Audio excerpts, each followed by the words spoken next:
الشيطان الرجيم بسم الله الرحمن الرحيم ونوحا إذ نادى من قبل فاستجبنا له فنجيناه وأهله من الكرب العظيم ونصرناه من القوم الذين كذبوا بآياتنا إنهم كانوا قوم سوء فأغرقناهم أجمعين صدق الله العظيم.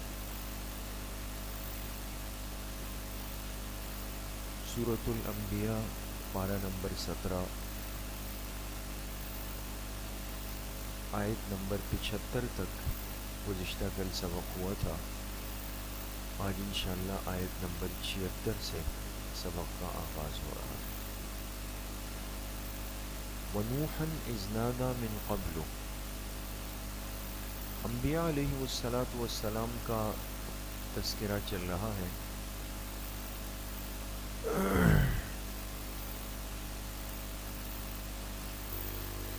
وَنُوحًا إِذْ نَادَى، اس کے نیچے لکھے دلیل نقلی نمبر 4. دلیل نقلی نمبر 4. نوحًا سے پہلے محذوف لفظ نکالیں اذکر، اور آپ یاد کریں نوح علیہ السلام کو اذ نادا، جب انہوں نے پکارا، من قبل، ان سے پہلے. قبل کے نیچے لکھے ابراہیم، یعنی ابراہیم علیہ السلام سے پہلے. نوح علیہ السلام کا زمانہ بہت پہلے، ابراہیم علیہ السلام کا زمانہ بعد کا ہے. تو آپ یاد کریں نوح علیہ السلام کو جب انہوں نے پکارا، من قبل، کن سے پہلے؟ ابراہیم علیہ السلام سے پہلے. فاستجبنا لہ، تو ہم نے ان کی پکار کو سنا، پکار سنی. فنجیناہ واہلہ، اور ہم نے انہیں اور ان کے متبعین کو، اہلہ کا ترجمہ کیا ہوگا؟ متبعین کو نجات دی. من الکرب العظیم، اس بڑی تکلیف سے. کرب کے نیچے لکھے طوفان، کیونکہ کرب تو ایک جامع لفظ ہے نا. کرب کہتے ہیں کسی بھی غم کو، لیکن اس کے تحت، اس لفظ کے تحت موقع کی مناسبت سے چیزیں آ سکتی ہیں. تو یہاں کرب سے مراد کیا ہے؟ طوفان. اس لیے کہ نوح علیہ السلام کی قوم پر کیا آیا تھا؟ پانی کا طوفان آیا. وَنَصَرْنَاهُ مِنَ الْقَوْمِ الَّذِينَ، اور ہم نے ان کی مدد کی، نوح علیہ السلام کی مدد کی، من القوم، اس قوم کے مقابلے میں، الَّذِينَ كَذَّبُوا بِآيَاتِنَا، جنہوں نے ہماری آیتوں کو جھٹلایا. انہم کانوا قوم سوء، بے شک وہ ایک بدترین قوم تھی. فاغرقناہم اجمعین، لہٰذا ہم نے ان سب کے سب کو غرق کر دیا. وداود وسلیمان، دلیل نقلی نمبر 5. اور آپ تذکرہ کیجئے، یاد کیجئے داؤد و سلیمان علیہ السلام کو. یہ دو پیغمبر ہیں، ان میں سے ایک والد ہیں اور ایک بیٹے ہیں. والد کون ہے؟ داؤد علیہ السلام، اور حضرت سلیمان علیہ السلام ان کے بیٹے. دونوں وقت کے جلیل القدر پیغمبر ہیں. تو فرمائے تذکرہ کیجئے داؤد و سلیمان علیہ السلام کا، اذ یحکمان فی الحرث، جبکہ دونوں یحکمان، فیصلہ کرنے لگ گئے، فی الحرث، کھیتی کے بارے میں، اذ نفشت فیہ غنم القوم، جس میں قوم کی بکریاں چر گئی تھی. نفشت چر جانا، چرنا جانتے ہیں نا، یعنی جا کے اس کی گھاس پھوس پودے کھا لینا.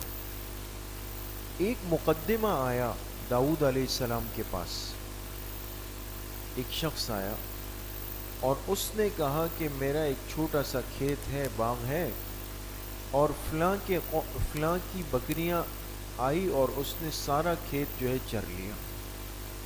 وہ کیا کر لیا؟ اس نے ختم کر دی. تو اب میں کیا کروں؟ نقصان ہو گیا. جو بکریوں کا مالک تھا اس نے کہا کہ میں تو اپنے ارادے اور اختیار سے بھیجا نہیں، جانور ہیں، چلے گئے. نقصان تو ہوا تھا. تو داؤد علیہ السلام نے فرمایا نقصان کا ازالہ یہ ہے کہ اس تیار کھیت کے بدلے میں اس شخص کی تیار بکریاں اس کو دے دی جائے تاکہ اس کا ازالہ ہو. ابھی بات سمجھ گئے؟ تو مقصد یہ ہے کہ کھیت والے کو کیا مل گئی؟ بکریاں. اور بکریوں والا خالی ہاتھ رہ گیا. فیصلہ ہو گیا. وقت کے پیغمبر تھے، فیصلہ کر دیا. جب وہ شخص جا رہا تھا تو حضرت سلیمان علیہ السلام آئے. ان کو پتہ چلا اس طرح معاملہ ہوا تو انہوں نے اپنے والد حضرت داؤد علیہ السلام سے فرمایا اگر آپ مناسب سمجھے تو ایک بات میں عرض کر دوں. انہوں نے فرمایا جی. کہ اس فیصلے میں ایک آدمی کا تو نقصان کا ازالہ ہے لیکن دوسرا بالکل محروم ہو رہا ہے. تو ایک دوسری صورت ہم یہ بنا سکتے ہیں کہ جس شخص کا کھیت خراب ہوا ہے اس کو ہم بکریاں دے دیں استعمال کے لیے، ملکیت کے لیے نہیں. وہ بکریوں سے استفادہ کریں، ان کا دودھ وغیرہ استعمال کریں، اور بکریوں کے مالک کو پابند کریں کہ وہ جو کھیت خراب ہوا اس پر محنت کرے اور اس کو دوبارہ سے آباد کرے تا وقت کہ وہ فصل اتنی ہی تیار ہو جائے جیسے بکریوں نے خراب کی. جب وہ فصل بن جائے گی کھیت والے کو اس کا کھیت دے دیں گے، بکریوں والوں کو اس کی بکریاں واپس. اب دیکھیں دونوں کا کام ہو گیا. داؤد علیہ السلام نے فرمایا ہاں یہ تو ٹھیک ہے، مناسب ہے، زیادہ بہتر شکل ہے، لہٰذا یہ صورت اختیار کر لی ہے. بات سمجھ لیں؟ تو اب دیکھیں دونوں پیغمبر ہیں، دونوں کے فیصلوں میں فرق ہے نا. دونوں کے فیصلے میں فرق ہے. اور قابل قبول بیٹے کا فیصلہ ہوا، قابل تعریف وہ کہلایا. لیکن آج تک کسی نے یہ نہیں کہا کہ بھئی یہ کیسے ہو سکتا ہے کہ اختلاف بھی ہو اور دونوں حق پر بھی ہو. کسی نے کہا آج تک؟ لہٰذا یہ کہنا کہ چار ائمہ آپس میں اختلاف کرتے ہیں، ایک کہتے ہیں کہ جی امام ابو حنیفہ نے یہ فرمایا، دوسرا کہتے ہیں امام شافعی نے یہ فرمایا، اختلاف ہو گیا. پھر آپ لوگ یہ بھی کہتے ہیں کہ دونوں امام حق پر ہیں. یہ غیر مقلدین اور دوسرے فرقے ضالہ یہ اعتراض کرتے ہیں. تو آپ کے پاس قرآن سے مضبوط جواب ہے کہ وہ تو امتی ہیں. قرآن تو دو انبیاء کی مثال پیش کرتا ہے کہ دونوں نے ایک شخص کے حق میں فیصلہ کیا، فیصلے میں فرق تھا لیکن اس کے باوجود دونوں نبوت کے مقام پر فائز تھے. دونوں میں سے کسی کو نعوذ باللہ ناحق نہیں کہا گیا. یہ تو ممکن ہے. دیکھیں جب دونوں فیصلہ کر رہے تھے فی الحرث کھیتی کے بارے میں، اذ نفشت فی غنم القوم جب اس میں چر گئی ایک قوم کی بکریاں، وَكُنَّا لِحُكْمِهِمْ شَاهِدِينَ اور ہم ان کے فیصلے کے وقت شاہدین خود موجود تھے، حاضر و ناظر تھے. شاہدین کا ترجمہ کیا لکھیں گے؟ حاضر و ناظر. یعنی یہ ہماری نگرانی میں یہ فیصلہ ہوا. لیکن فَفَهَّمْنَاهَا سُلَيْمَانَ ہم نے سمجھ دی سلیمان علیہ السلام کو. سمجھ تو دونوں کے پاس ہے دونوں، لیکن یہ خاص درجے کی سمجھ تھی. ہم نے خاص سمجھ دی سلیمان علیہ السلام کو.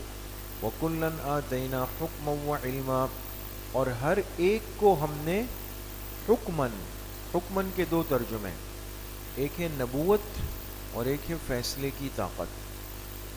ہر ایک کو ہم نے نبوت بھی دی وعلمًا اور علم شریعت بھی دیا. سمجھ میں آ گئی؟ وَسَخَّرْنَا مَعَ دَاوُودَ الْجِبَالَ لکھے کمالات خاصہ داودیہ. اب کچھ خصوصیات داؤد علیہ السلام کی الگ ہے، کچھ حضرت سلیمان علیہ السلام کی الگ ہے، اس کا تذکرہ. کمالات خاصہ داودیہ. وسخرنا اور ہم نے مسخر کر دیا مع داؤد علیہ السلام کے ساتھ الجبال پہاڑوں کو، یسبحن جو تسبیح پڑھتے تھے، والطیر اس پر بھی سخرنا داخل ہوگا، اور ہم نے پرندوں کو بھی ان کے ساتھ مسخر کر دیا. مسخر کرنا جانتے ہیں نا، یعنی تابع بنا دیا. داؤد علیہ السلام جب اللہ کا ذکر کرتے تھے تو یہ سب بھی ان کے ساتھ کیا ہو جاتے تھے؟ شریک ہو جاتے تھے. وَكُنَّا فَاعِلِينَ اور ہم ہی کرنے والے تھے. معلوم ہوا کہ معجزہ پیغمبر کے ہاتھ پہ ظاہر ہوگا، کرامت اللہ کے ولی کے ہاتھ پہ ظاہر ہوگی، لیکن وَكُنَّا فَاعِلِينَ، حقیقت میں کرنے والی با اختیار ذات کس کی ہوگی؟ اللہ کی ہوگی۔ وَعَلَّمْنَاهُ صَنْعَةَ لَبُوسٍ لَكُمْ، ایک کمال تو یہ ہو گیا داؤد علیہ السلام کا۔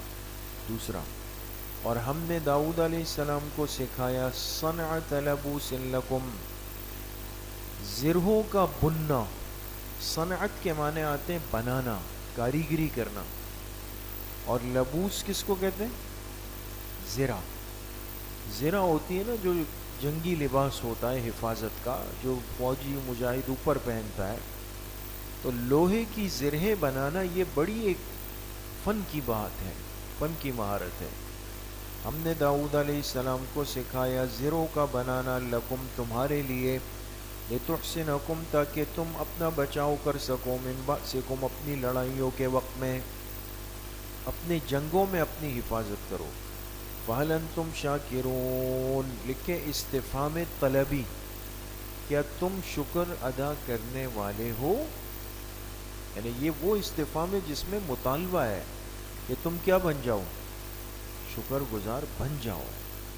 کیا تم شکر ادا کرنے والے ہو؟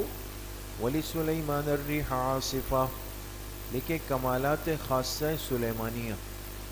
اب ان کی کچھ خصوصیات، لِسُلَيْمَانَ سے پہلے سخر نہ نکالیں، اور ہم نے مسخر کر دیا سلیمان علیہ السلام کے لیے الریحہ، وہ ہوا، عاصفتاً جو تند و تیز، سخت ہوا۔ عاصفہ سخت ہوا، سمجھ میں آ گئی؟ تیز ہوا کو ہم نے سلیمان علیہ السلام کے لیے کیا کر دیا؟ مسخر کر دیا۔ یہاں پر ایک چھوٹا سا اشکال ہے کہ سورہ صاد میں بھی پارہ نمبر 23 میں بھی تذکرہ ہے، وہاں پر بھی سلیمان علیہ السلام کا تذکرہ ہے، اور وہاں ہے کہ ہم نے ان کے لیے ہوا کو نرم کر دیا۔ کیا کر دیا؟ نرم۔ یہاں پر ہے کہ سخت ہوا تھی، یہ دونوں میں ضد ہے۔ اس کا جواب یہ کہ کوئی ضد نہیں ہے، بلکہ فرق یہ تھا کہ جب سفر کا آغاز ہوتا نا، سفر کا، تو اس وقت ہوا تیز ہوتی، سخت ہوتی تخت کو اٹھانے کے لیے، اور جب چل پڑتا تخت تو پھر ہوا کیا ہو جاتی؟ نرم ہو جاتی۔ جیسے آپ نے دیکھا وہ گاڑی سٹارٹ ہوتی ہے تو شروع میں تھوڑا سا وہ کرتی ہے سلپ لینے میں، آواز بھی آتی ہے، کبھی کبھی سٹارٹ ہو کے پھر بند ہو جاتی ہے، کبھی کبھی ایکسیلیٹر پہ دباؤ ڈالنا پڑتا ہے تاکہ اس کا انجن گرم ہو جائے، لیکن جب یہ ہو جاتا ہے وہ چل پڑتی ہے پھر جاری ہوتی ہے۔ سمجھ میں آ گئی بات دوست؟ ہم نے مسخر کیا سلیمان علیہ السلام کے لیے سخت ہوا کو، تجری بامرہ الی الارض التی بارکنا فیہا، جو چلتی تھی ان کے حکم سے اس سرزمین کی طرف، ارض کے نیچے لکھے شام، اس سرزمین کی طرف، التی بارکنا فیہا جس میں ہم نے برکتیں رکھ دی تھی۔ ملک شام بہت بابرکت ملک ہے دوستو، سرزمین انبیاء ہے، قبل اول یہاں پر ہے۔ وَكُنَّا بِكُلِّ شَيْءٍ عَالِمِينَ، اور ہم ہر چیز سے باخبر تھے۔ وَمِنَ الشَّيَاطِينِ، اس میں بھی سخر نہ داخل کریں گے دوستو، اور ہم نے مسخر کر دیے سلیمان علیہ السلام کے لیے من الشیاطین، کون؟ جنات۔ جو جنات ہے نا، مخفی مخلوق ہے، نظر نہیں آتی، لیکن وہ بھی ان کے تابع ہو گئے تھے۔ مَن یغوصون لہ، جو ان کے لیے غوطہ لگاتے تھے۔ غوطہ کس چیز میں؟ سمندر۔ کیونکہ سمندر کی تہ میں بڑی قیمتی چیزیں ہیں، موتیاں ہیں، سیپ ہے، تو ہمیں تو نظر نہیں آتی، جنات کو نظر آتی تھی، تو وہ حکم دیتے تھے کہ جاؤ سمندر کی تہ سے موتیاں نکال کر کے لے آؤ، تو وہ جا کے غوطہ لگاتے تھے۔ وَيَعْمَلُونَ عَمَلًا دُونَ ذَلِكَ، اور اس کے علاوہ بھی ان کے لیے کام کرتے تھے۔ پوری مسجد اقصیٰ حضرت سلیمان علیہ السلام کی نگرانی میں جنات نے تعمیر کی، سمجھ میں آ گئے؟ اور بھی کام کرتے تھے۔ وَكُنَّا لَهُمْ حَافِظِينَ، اور ہم ہی انہیں سنبھالنے والے تھے۔ کن کو؟ کن کو؟ جنات کو، اس لیے کہ جنات میں شرارت کا عنصر بھی غالب ہے انسانوں کے مقابلے میں، نظر بھی نہیں آتے، طاقت بھی کچھ زیادہ ہے، تو اب ان کو سنبھالنا آسان تو نہیں تھا۔ اللہ پاک فرماتے ہیں ہم ان کو سنبھالنے والے تھے۔ وَأَيُّوبَ إِذْ نَادَىٰ رَبَّهُ، لکھ کے دلیل نقلی نمبر 6، اس میں بھی اذکر نکالیں دوستو، اور تذکرہ کیجیے ایوب علیہ السلام کا۔ اذ نادیٰ ربہ، جب انہوں نے اپنے رب کو پکارا، اس کے نیچے لکھے فی شدت المرض، اپنے رب کو پکارا کب؟ بیماری کی شدت میں۔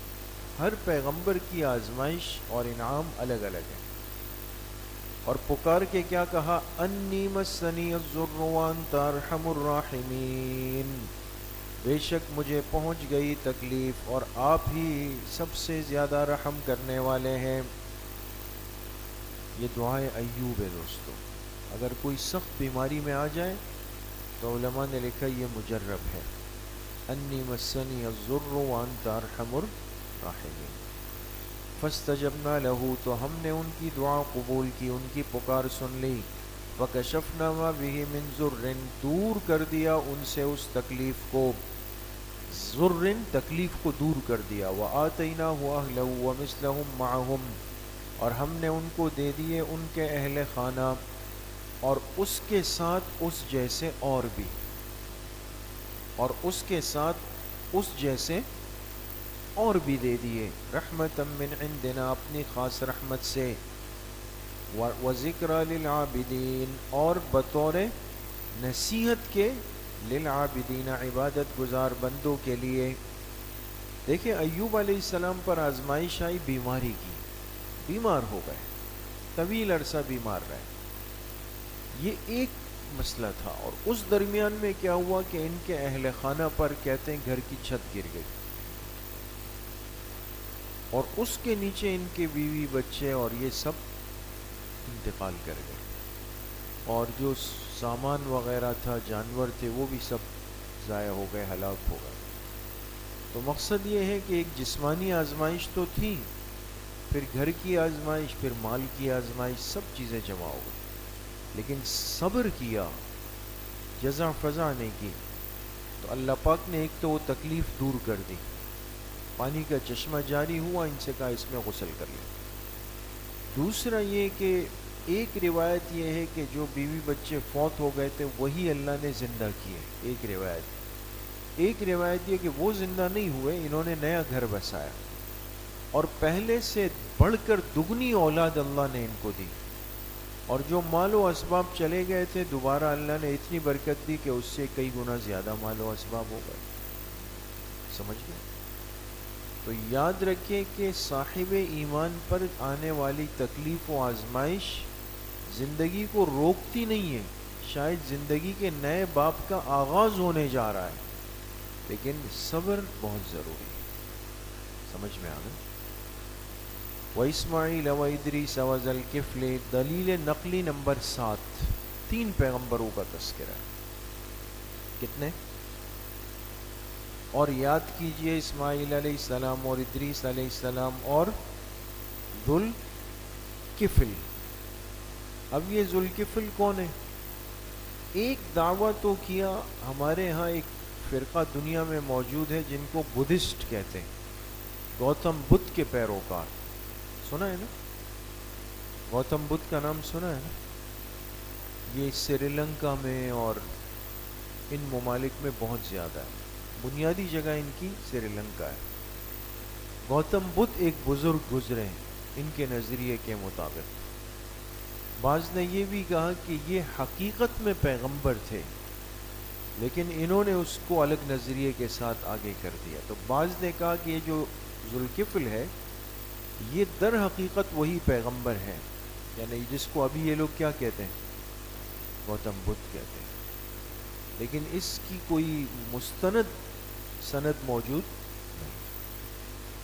زیادہ راجح قول یہ ہے کہ ایک نبی گزرے ہیں حضرت یسع، قرآن کریم میں ہے نا، حضرت یسع علیہ السلام، ان کی وفات کا وقت آیا تو ان کو اپنا کوئی جانشین طے کرنا تھا، تو انہوں نے کہا کہ میں اپنا نائب اور جانشین اس کو بناؤں گا کہ جو دن کو روزے رکھے گا اور رات کو نوافل پڑھے گا اور غصہ نہیں کرے گا. غصہ تو بہت سارے لوگ تھے جو دن کو روزہ بھی رکھ سکتے تھے، رات کو نوافل بھی پڑھ سکتے تھے. تو یہ جو ذوالکفل تھے یہ بالکل نوجوان تھے، عبادت گزار بھی تھے. ان کو آزمانے کے لیے کیا ہوا کہ دوپہر کے وقت یہ قیلولہ کرتے تھے، سو گئے، شیطان آیا اور دروازہ زور زور سے بجایا. یہ اٹھ گئے، تو جب اٹھے اور گئے باہر تو کہا کہ وہ آپ تو آرام کر رہے تھے. چھوٹا سا مسئلہ پوچھتا تھا اور پھر بڑی لمبی کہانی سنا دیتی کو تاکہ ٹائم ان کا گزر جائے. پھر کافی وقت گزارنے کے بعد کہا کہ آپ کا تو آرام کا وقت چلا گیا، معذرت قبول فرمائیں. اگلے دن پھر ایسا ہوا، تیسرے دن پھر ایسا ہوا. تیسرے دن سمجھ گیا اور کہا کہ او ہو، پتہ چلا کہ تم کیا ہو، شیطان ہو جو آج. لیکن بہرحال مقصد یہ کہ جو امتحان تھا اس میں کیا رہے، کامیاب. غصے میں نہیں آئے، کامیاب ہو گئے. تو بعض نے کہا کہ یہ جو ذوالکفل ہے کہ وہ پیغمبر ہے جو جانشین اور خلیفہ بنے کن کے، حضرت یسوع علیہ السلام. کل من الصابرین، سب کے سب ثابت قدم تھے، صبر کرنے والے تھے. نیچے لکھے علی الشریعت، علی شریعت پر ثابت قدم تھے. وادخلناہم فی رحمتنا، اور ان سب کے سب کو ہم نے داخل کیا اپنی خاص رحمت میں. انہم من الصالحین، سب کامل نیکوں میں سے تھے. صالحین دیکھیں، ایک نیک ہوتا ہے، ایک کامل نیک ہوتا ہے. پیغمبر کے لیے جب قرآن کریم میں صالحین کا لفظ آئے تو ترجمہ صرف نیک سے نہیں کریں گے بلکہ کامل. ان کو صالحیت کا کمال درجہ ملا ہوا ہوتا ہے. وَذَنُّونِ إِذْ ذَهَبَ مُغَاضِبًا، لکھے دلیل نقلی نمبر 8. اور مچھلی والے پیغمبر، کون سے والے؟ مچھلی والے پیغمبر کون ہیں؟ حضرت یونس علیہ السلام. اور یاد کیجئے مچھلی والے پیغمبر یعنی حضرت یونس علیہ السلام کو اذ ذهب مغاضبا، جبکہ وہ چل پڑے ناراض ہو کے، مغاضبا اپنی قوم سے ناراض ہو کے علاقے سے نکل گئے. جب انہوں نے نہیں مانا نا کہ چلو بس اب عذاب آئے گا، اب میں جا رہا ہوں. پیغمبر کی قوم پر جب عذاب آئے تو وہ اس علاقے سے نکلتے ہیں اللہ کے حکم اور اذن کے بعد. اور یونس علیہ السلام کو لگا کہ عذاب کا فیصلہ تو ہو چکا ہے، تو گویا کہ مجھے اذن مل گیا. یہ ایک اجتہادی سوچ تھی. بات سمجھ گئے؟ عجب کہ وضاحت کے ساتھ ان کو ابھی اذن نہیں ملا تھا. اور حسنات الابرار سیئات المقربین، اللہ پاک نے اس پر فوراً ان کی تنبیہ فرمائی. تو یہ جب نکلے فظن ان لن نقدر علیہ، تو انہوں نے گمان کیا کہ ہم ہرگز ان پر تنگی نہیں کریں گے. نقدرہ کا ترجمہ قدرت سے نہیں ہو سکتا دوستوں. پیغمبر یہ نہیں سوچ سکتا کہ اللہ پاک مجھ پہ قدرت نہیں رکھیں گے کہ مجھے سزا دے یا میری پکڑ کرے. نہیں، ان کو گمان تھا اپنی اجتہادی سوچ کی وجہ سے کہ ہم ان پر تنگی نہیں کریں گے، یعنی ہم اجازت دے چکے ہیں. لیکن اللہ نے آزمائش بھیج دی. فنادا فی الظلمات، تو پکارا اندھیروں کے اندر. اندھیرے سے مراد مچھلی کے پیٹ میں، پھر وہ پانی کے سمندر میں، پھر سمندر کی تہ میں جا کے بیٹھ گئی. تو اندھیرے میں پکارا لا الہ الا انت سبحانک انی کنت من الظالمین، نہیں ہے کوئی معبود سوائے آپ کے، سبحانک پاک ہے آپ کی ذات، انی کنت من الظالمین بے شک میں ہی ظلم کرنے والوں میں سے تھا. فاستجبنا له، ہم نے ان کی پکار کو سنا. ونجیناہ من الغم، ہم نے انہیں اس غم سے، تکلیف سے نجات دی. وکذالک ننجی المؤمنین، لکھے سنت اللہ، اللہ کی عادت مبارکہ ہے، اسی طرح ہم ماننے والوں کو، ایمان والوں کو نجات دے دیتے ہیں. وزکریا اذ نادی ربہ، دلیل نقلی نمبر 9. یاد کیجئے زکریا علیہ السلام کو جب انہوں نے اپنے رب کو پکارا. رب لا تذرنی فردا، پیچھے بات آ گئی سورہ مریم کے شروع میں کہ ان کی اولاد نہیں تھی کہ طویل عرصے تک. اے میرے رب مجھے مت رکھیے گا اکیلا، فردن یعنی لا ولد مت رکھیے گا مجھے. وانت خیر الوارثین، اور بے شک آپ ہی بہترین وارث دینے والے ہیں، آپ ہی بہترین وارث دینے والے ہیں. فاستجبنا لہو، ہم نے ان کی پکار سنا. ووہبنا لہو یحییٰ، ان کو عطا کر دیے یحییٰ، یہ ان کے کیا ہے؟ بیٹے. وَأَصْلَحْنَا لَهُ زَوْجًا، اور ان کی بیوی کو ان کے لیے اصلحنا، اس کا ترجمہ لکھیں قابل اولاد بنا دیا. کیا بنا دیا؟ قابل اولاد بنا دیا. انہم کانوا یسارعون فی الخیرات، لکھے اوصاف انبیاء، کئی پیغمبروں کے تذکرے تسلسل سے ہو گئے.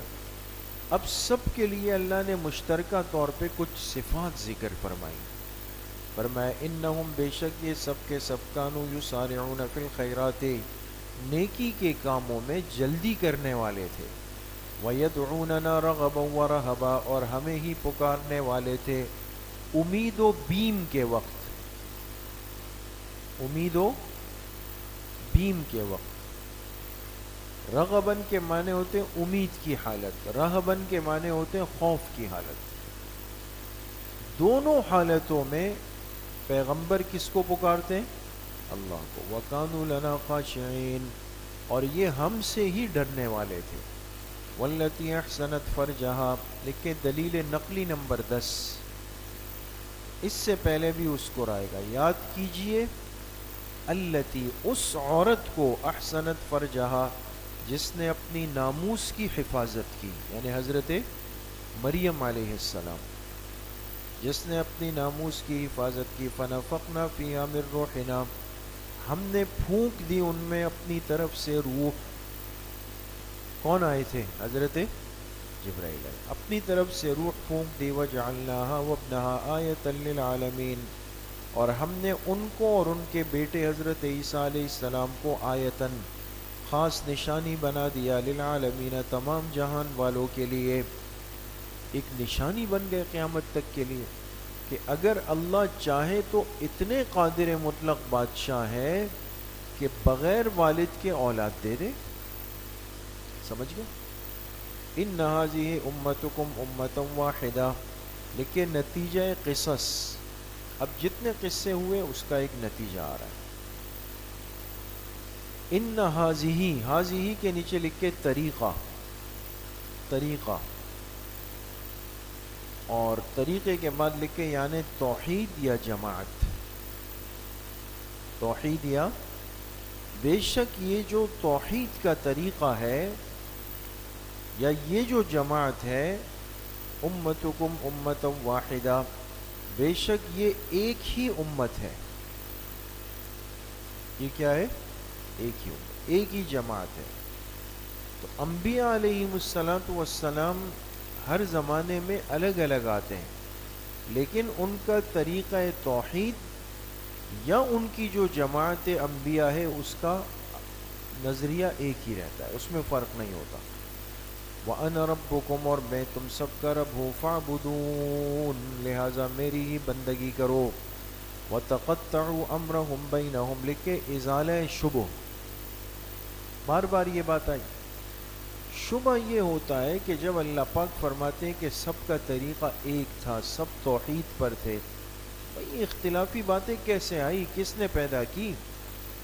تو اللہ پاک فرماتے ہیں کہ یہ بعد والے آپس میں اختلاف کر لیتے ہیں، بعد والے آپس میں وَتَقَطَّعُوا، اور اختلاف کیا. امرہم، اس کے نیچے لکھے ای فی امر دینہم، اور ان لوگوں نے اختلاف کیا اپنے دین کے معاملے میں. بینہم، آپس میں.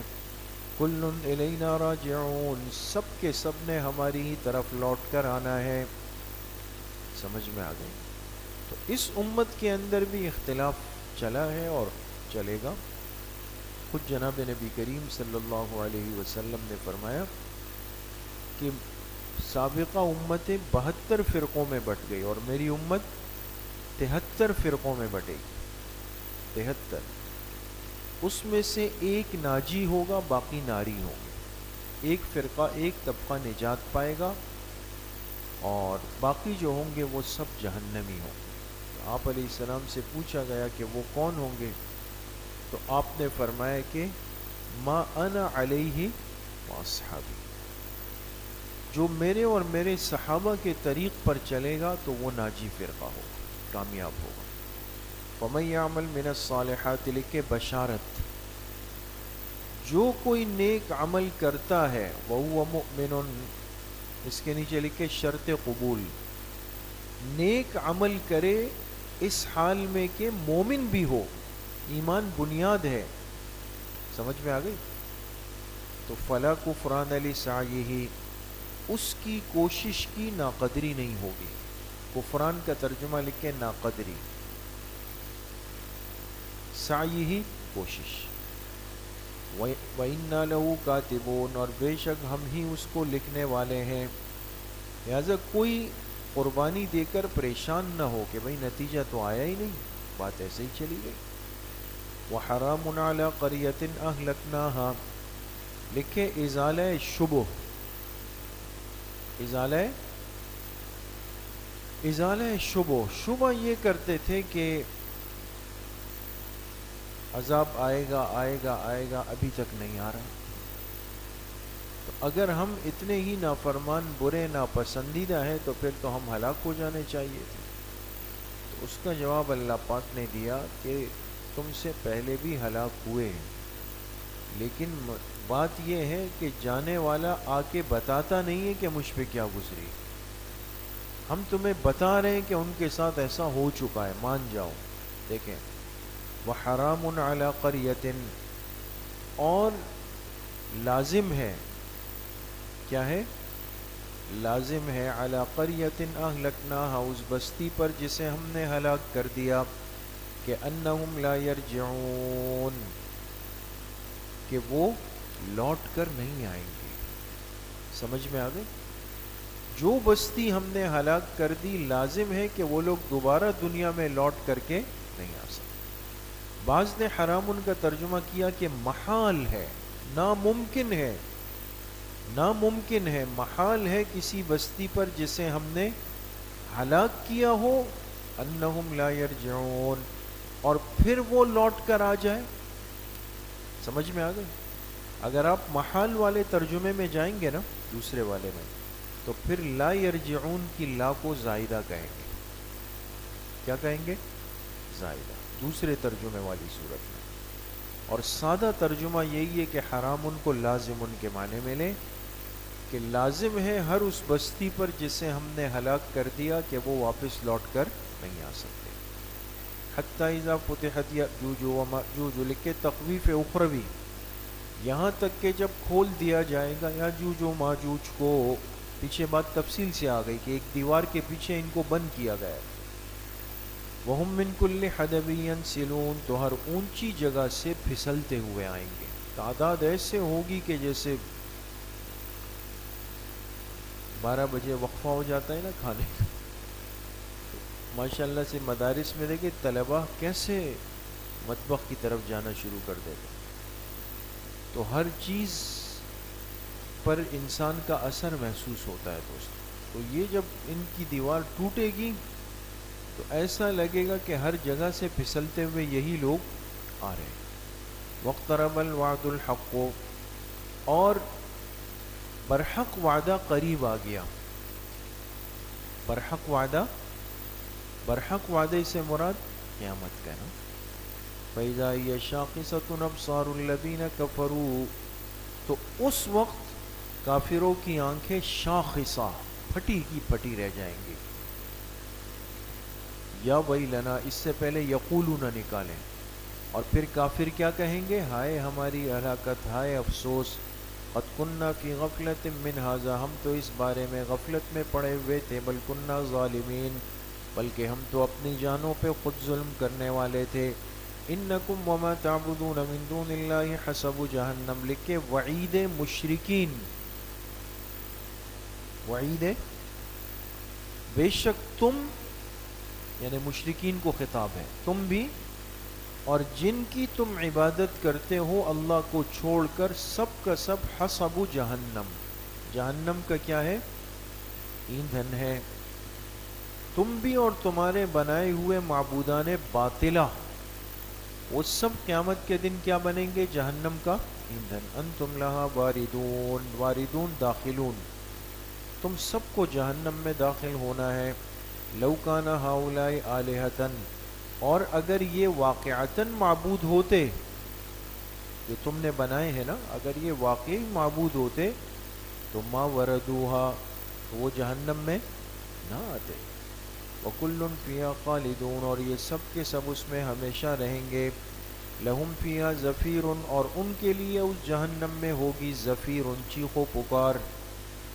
وہم فیہا لا یسمعون، اور وہ وہاں نہیں سن سکیں گے. دیکھیے دوسروں کی بات، جب چیخ و پکار ہو رہی ہوتی ہے نا دوستو، ایک بات کہہ رہا ہے، دوسرا تیسرا تیسری، تو اگر کوئی آپ کو اس وقت پکارے بھی تو آپ کو کوئی توجہ نہیں ہوگی کہ کیا ہو رہا ہے، وہ وہاں شور و غل مچا ہوا ہے. ان الذین سبقت لہم من الحسنی، دیکھیں ازالہ شبہ. اب یہاں بات کو سمجھے دوستو، پیچھے اللہ پاک نے فرمایا کہ تم اور تمہارے بنائے ہوئے معبودان باطلہ وہ سب کہاں جائیں گے؟ جہنم کا ایندھن میں. جب یہ بات کی تو بعض مشرکین خوشی سے جھومنے لگ گئے، خوشی سے جھومنے لگ گئے. ارے بھائی تم کیوں اتنا خوشی سے ناچ رہے ہو؟ کہا تو بڑا کمال ہو گیا. کس طرح؟ کہنے لگے کہ بھائی ہم تو فرشتوں کو پکارتے تھے. کس کو؟ فرشتوں. اور قرآن کہہ رہا ہے کہ تم نے اللہ کو چھوڑ کر جس کو پکارا تو وہ کہاں جائیں گے؟ جہنم میں. تو اس کا مطلب یہ ہوا کہ ہم تو فرشتوں کو پکار رہے ہیں اور تم کہتے ہو فرشتے نورانی مخلوق ہے، اللہ کے مقرب ہے. ہمارے پکارنے کی وجہ سے مطلب یہ ہوا کہ وہ بھی ہمارے ساتھ کہاں جائیں گے؟ جہنم میں. تو وہ کیسے نورانی ہوگا؟ اور یہود نے عزیر علیہ السلام کو، عیسائیوں نے حضرت عیسیٰ علیہ السلام کو، تو مقصد وہ بھی پھر وہیں جائیں گے. آپ سمجھ گئے ان کا ایک شبہ اور خوشی کی وجہ ان کی تھی. تو اللہ پاک نے اس کا ازالہ کیا کہ ہم نے جو یہ کہا نا کہ تم اور تمہارے معبود، تو معبود سے مراد کون سے معبود ہیں؟ معبودان باطلہ جو تم نے اپنے ہاتھوں سے بنا کے رکھے ہوئے. سمجھ گئے؟ باقی جن نیک ہستیوں کو تم نے خود ساختہ طور پہ بتایا، حالانکہ انہوں نے تم سے نہیں کہا تھا، ان کے بارے میں تو ہم طے کر چکے ہیں کہ وہ جنتی ہے، وہ جہنم سے دور تک بھی ان کا کوئی پالا اور واسطہ نہیں پڑے گا. ان الذین سبقت لہم من الحسنی، یہ ہے اس شبہ کا ازالہ. بے شک جن کے لیے سبقت لہم پہلے سے طے ہو چکا، منا ہماری طرف سے، الحسنی اچھا مرتبہ یعنی جنت کا، اولئک عنہا مبعدون وہ اس جہنم سے دور رکھے جائیں گے. لا یسمعون حسیسہا اتنے دور کہ اس کی آہٹ بھی محسوس نہیں کریں گے. کس کی آہٹ؟ جہنم کی. وَهُمْ فِي مَا اشْتَهَتْ أَنفُسُهُمْ خَالِدُونَ اور وہ اپنی من چاہی چیزوں میں ہمیشہ ہمیشہ رہیں گے. اور من چاہی چیزیں کہاں پر ہے دوستو؟ جنت. وَهُمْ فِي مَا اشْتَهَتْ أَنفُسُهُمْ اور وہ نیک لوگ اپنی من چاہی چیزوں میں یعنی جنت میں خالدون ہمیشہ ہمیشہ رہیں گے. لا يحزنهم الفزع الأكبر بڑی گھبراہٹ بھی ان کو غمگین نہیں کر سکے گی.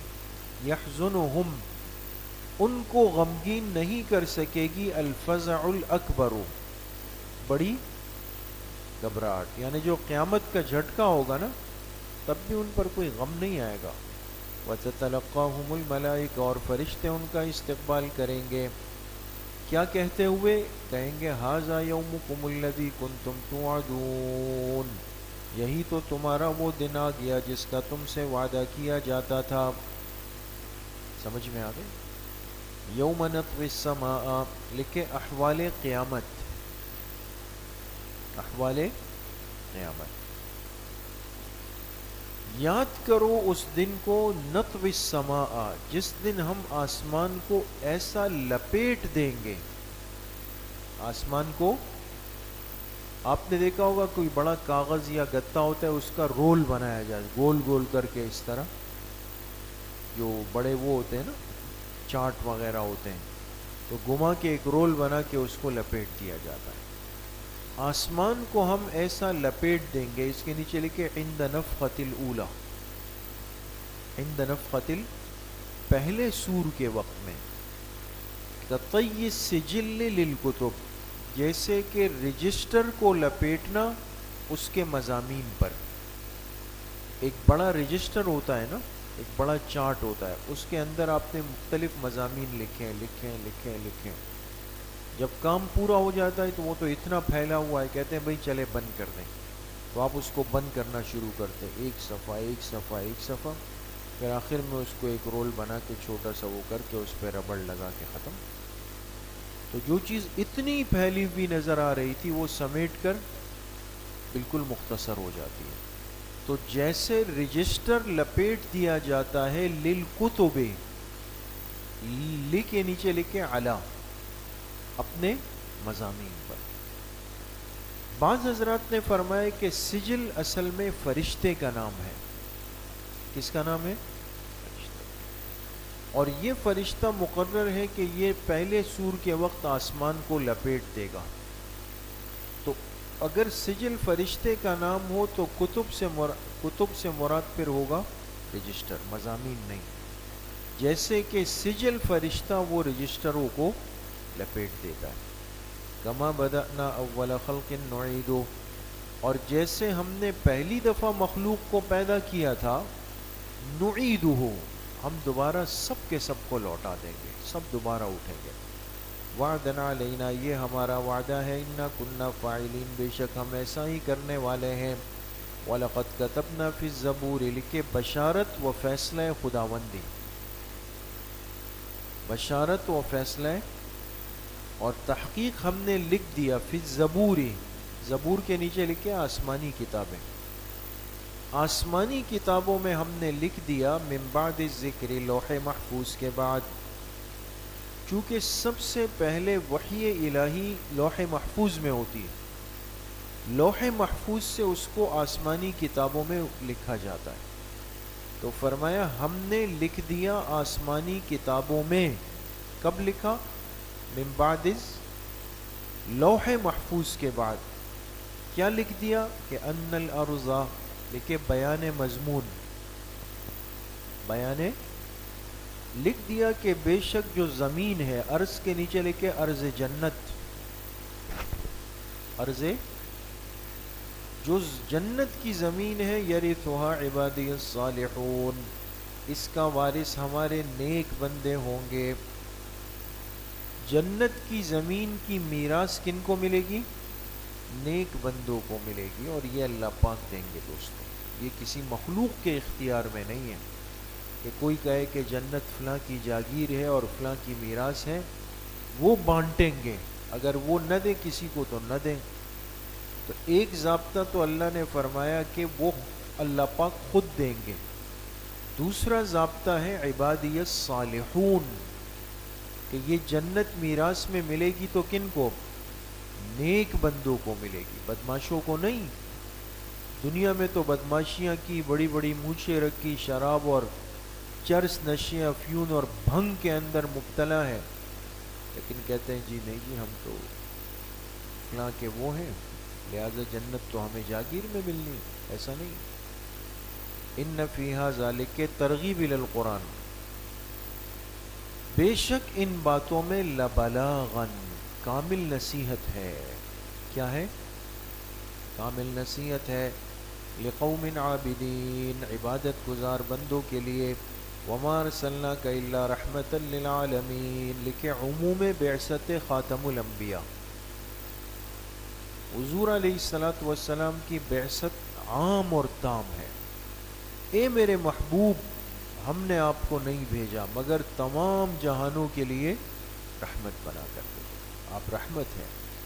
قل انما یوحی الی، لکھے دلیل وحی، آپ کہہ دیجئے بے شک مجھ پر وحی کی جاتی ہے کہ انما الہکم الہ واحد، بے شک تمہارا معبود برحق وہ ایک ہی ہے۔ فہل انتم مسلمون، لکھے استفہام طلبی، استفہام کیا تم ماننے والے ہو، کیا تم ماننے والے، یعنی مان جاؤ۔ فَإِن تَوَلَّوْا زجر، اب ڈانٹ ہے۔ اللہ تعالیٰ نے فرمایا اگر اب بھی یہ لوگ منہ پھیرے رکھیں، تولو، اگر اب بھی منہ پھیر کے رکھیں، وقل، تو آپ کہہ دیجئے آذنتکم علی سوا، میں تمہیں خبردار کر چکا ہوں، علی سوا، برابر، یعنی پورا اچھی طرح تمہیں خبردار کر چکا ہوں۔ یہ دیکھو اپنے آپ کو تیار رکھو۔ وَإِنْ أَدْرِي ازالہ شبہ، شبہ یہ کرتے تھے کہ چلو مان لیتے ہیں قیامت آئے گی، آپ بار بار کہہ رہے ہیں، لیکن کوئی تاریخ، مہینہ، سن تو بتا دیجئے، 2028 ہے، 27 ہے، 26 ہے، کوئی چیز واضح تو ہو جائے کہ کب آئے گی۔ وَإِنْ أَدْرِي، تو اللہ نے اس شبہ کا ازالہ کیا کہ آپ ان سے کہہ دیجئے میں نہیں جانتا، ان نافیہ ہے، میں نہیں جانتا، قریب ام بعید ما توعدون، کہ قریب ہے یا دور ہے، ما، وہ قیامت، توعدون، جس کا تم سے وعدہ کیا جاتا ہے۔ انہ یعلم الجہر من القول ویعلم ما تکتمون، بے شک وہ ذات وہ جانتی ہے الجہر من القول، آواز سے کی جانے والی باتیں بھی، وَيَعْلَمُ، اور وہ جانتی ہے، مَا تَكْتُمُونَ، جو تم چھپا کے کرتے ہو۔ ایک بات ہوتی ہے سرگوشی میں چھپ کے، ایک ہوتی ہے کھل کے۔ اللہ کو تمہاری جہر کا بھی علم ہے، تمہارے کتمان کا بھی علم ہے جو تم کرتے ہو۔ وَإِنْ أَدْرِي، لکھے حکمت تاخیر عذاب۔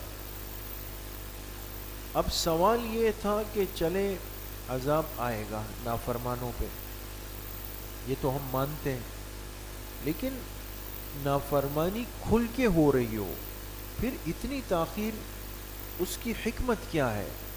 تو آپ علیہ السلام سے کہلوایا گیا کہ آپ کہہ دیجئے ان ادری، میں نہیں جانتا، لعلہ فتنۃ لکم، شاید کہ وہ تمہارے حق میں کیا ہو، امتحان ہو۔ یہ جو تاخیر ہو رہی ہے یہ تمہارے حق میں کیا ہو، امتحان ہو۔ امتحان کس معنی میں؟ کہ بھئی مہلت دی جا رہی ہے، اب مان جاؤ، اب مان جاؤ، اب مان جاؤ، تھوڑی ڈھیل مل رہی ہے، اور تمہیں تنبیہ ہو جائے اور بالآخر تم توبہ کر لو۔ تو ایک چیز میں تاخیر تو ہو رہی ہے، لیکن اس تاخیر میں تمہارے لیے فائدہ ہے۔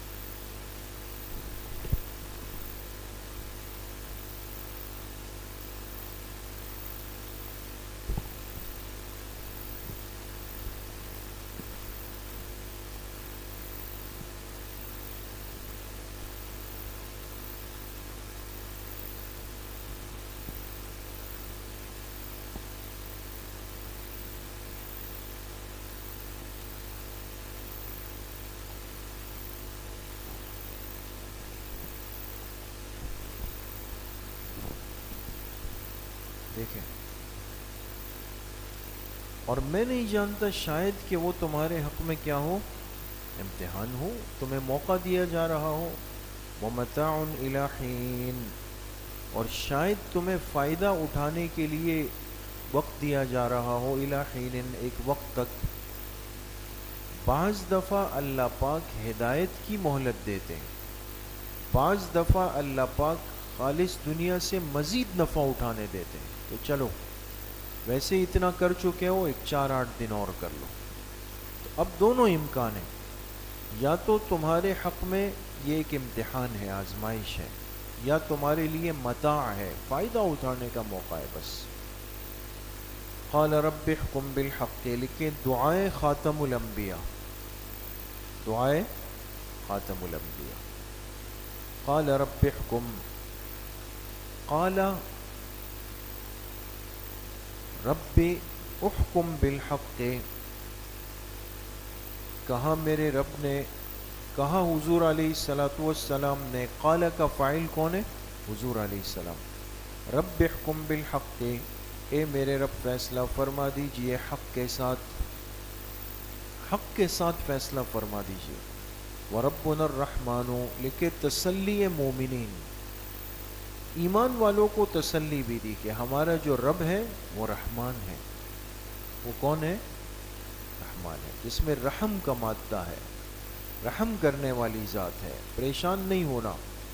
المستعان علی ما تصفون، اور وہ مدد کرنے والا ہوگا علی ما تصفون، ان باتوں پر جو تم کہتے ہو. جو باتیں یہ کافر کرتے ہیں، باتیں سناتے ہیں، اس کے مقابلے میں اللہ کی ذات ہمارے لیے مددگار ہے. کیا ہے؟ مددگار ہے. یہ سورۃ الانبیاء ختم ہو گئی. آگے دوستو سورۃ الحج ہے. بسم اللہ الرحمن الرحیم. یا ایھا الناس اتقوا ربکم ان زلزلۃ الساعۃ شیء عظیم. اب دو باتیں جیسے ہر صورت میں ہمیں سمجھنی ہوتی ہے، ایک ربط اور ایک خلاصہ.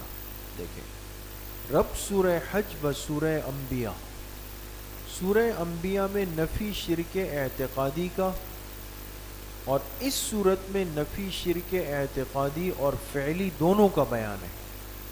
ایک شرک ہوتا ہے عقیدتاً، عقیدے میں اندر چھپا ہوا، چاہے ایک بندہ بت کے سامنے سر نہیں رکھتا، پیشانی نہیں رکھتا، لیکن دل میں شرک ہے، یہ اعتقادی شرک ہے. اور ایک وہ ہے کہ جو عقیدہ بھی شرک کا رکھے اور پھر جا کے بتوں کے سامنے، قبروں کے سامنے، جانوروں کے سامنے، سورج چاند کے سامنے، آگ کے سامنے پیشانی رکھ دے، یہ فعلی شرک ہے. دونوں کی نفی. خلاصہ صورت، سورہ حج کے دو حصے ہیں. پہلے حصے میں نفی شرک اعتقادی بمع دو دلائل عقلیہ اور 3 زجرات کا بیان ہے. دوسرے حصے میں نفی شرک فعلی بمع عنوانات 4 اور 1 دلیل نقلی ہے. آخر میں دونوں مضامین کا اعادہ بمع دلائل عقلیہ ہے. علاوہ ازیں تخویفات، بشارات، تسلیات، حکم جہاد اور احکام المومنین ہے. سمجھ گئے؟ اب دیکھیں، یا ایھا الناس اتقوا ربکم، حاشیے پر لکھیں سورت کا پہلا حصہ نفی شرک اعتقادی، نفی شرک، اور یا ایھا الناس کے نیچے لکھیں ذکر احوال قیامت و خطاب عام، ذکر احوال قیامت و خطاب عام. قیامت کے احوال کا بیان بھی ہے اور عام خطاب ہے پوری انسانیت. اے لوگو اتقوا ربکم، ڈرو اپنے رب سے، تقوی اختیار کر لو. ان زلزلۃ الساعۃ شیء عظیم، بے شک قیامت کا جو زلزلہ ہے وہ بہت بڑی چیز ہے، وہ بہت بڑی چیز ہے. اچھا، اب یہ زلزلہ کب ہوگا؟ اس سے مراد وہ زلزلہ ہے کہ جو پہلے سور سے بھی پہلے ہوگا. قیامت کے دن جب سور پھونکا جائے گا، اس سور پھونکنے سے پہلے نظام کائنات میں ایک زبردست زلزلہ آ جائے، ہر چیز ہل جائے گی، ٹوٹ پھوٹ کا شکار ہو جائے گی. تو پہلے وہ زلزلہ ہوگا اور اس کے بعد کیا ہوگا؟ سور پھونکا جائے گا، نفخہ اولی اس کے بعد ہوگا. بعض نے فرمایا کہ یہ وہ زلزلے ہیں جو خود قیامت کے وقوع کے وقت پیش آئیں گے. سور پھونک دیا جائے گا اور جیسے ہی سور پھونکا جائے گا تو ہر طرف ایک ہلچل مچ جائے گی، اور وہ ہلچل جو ہوگی وہ کیا ہوگی؟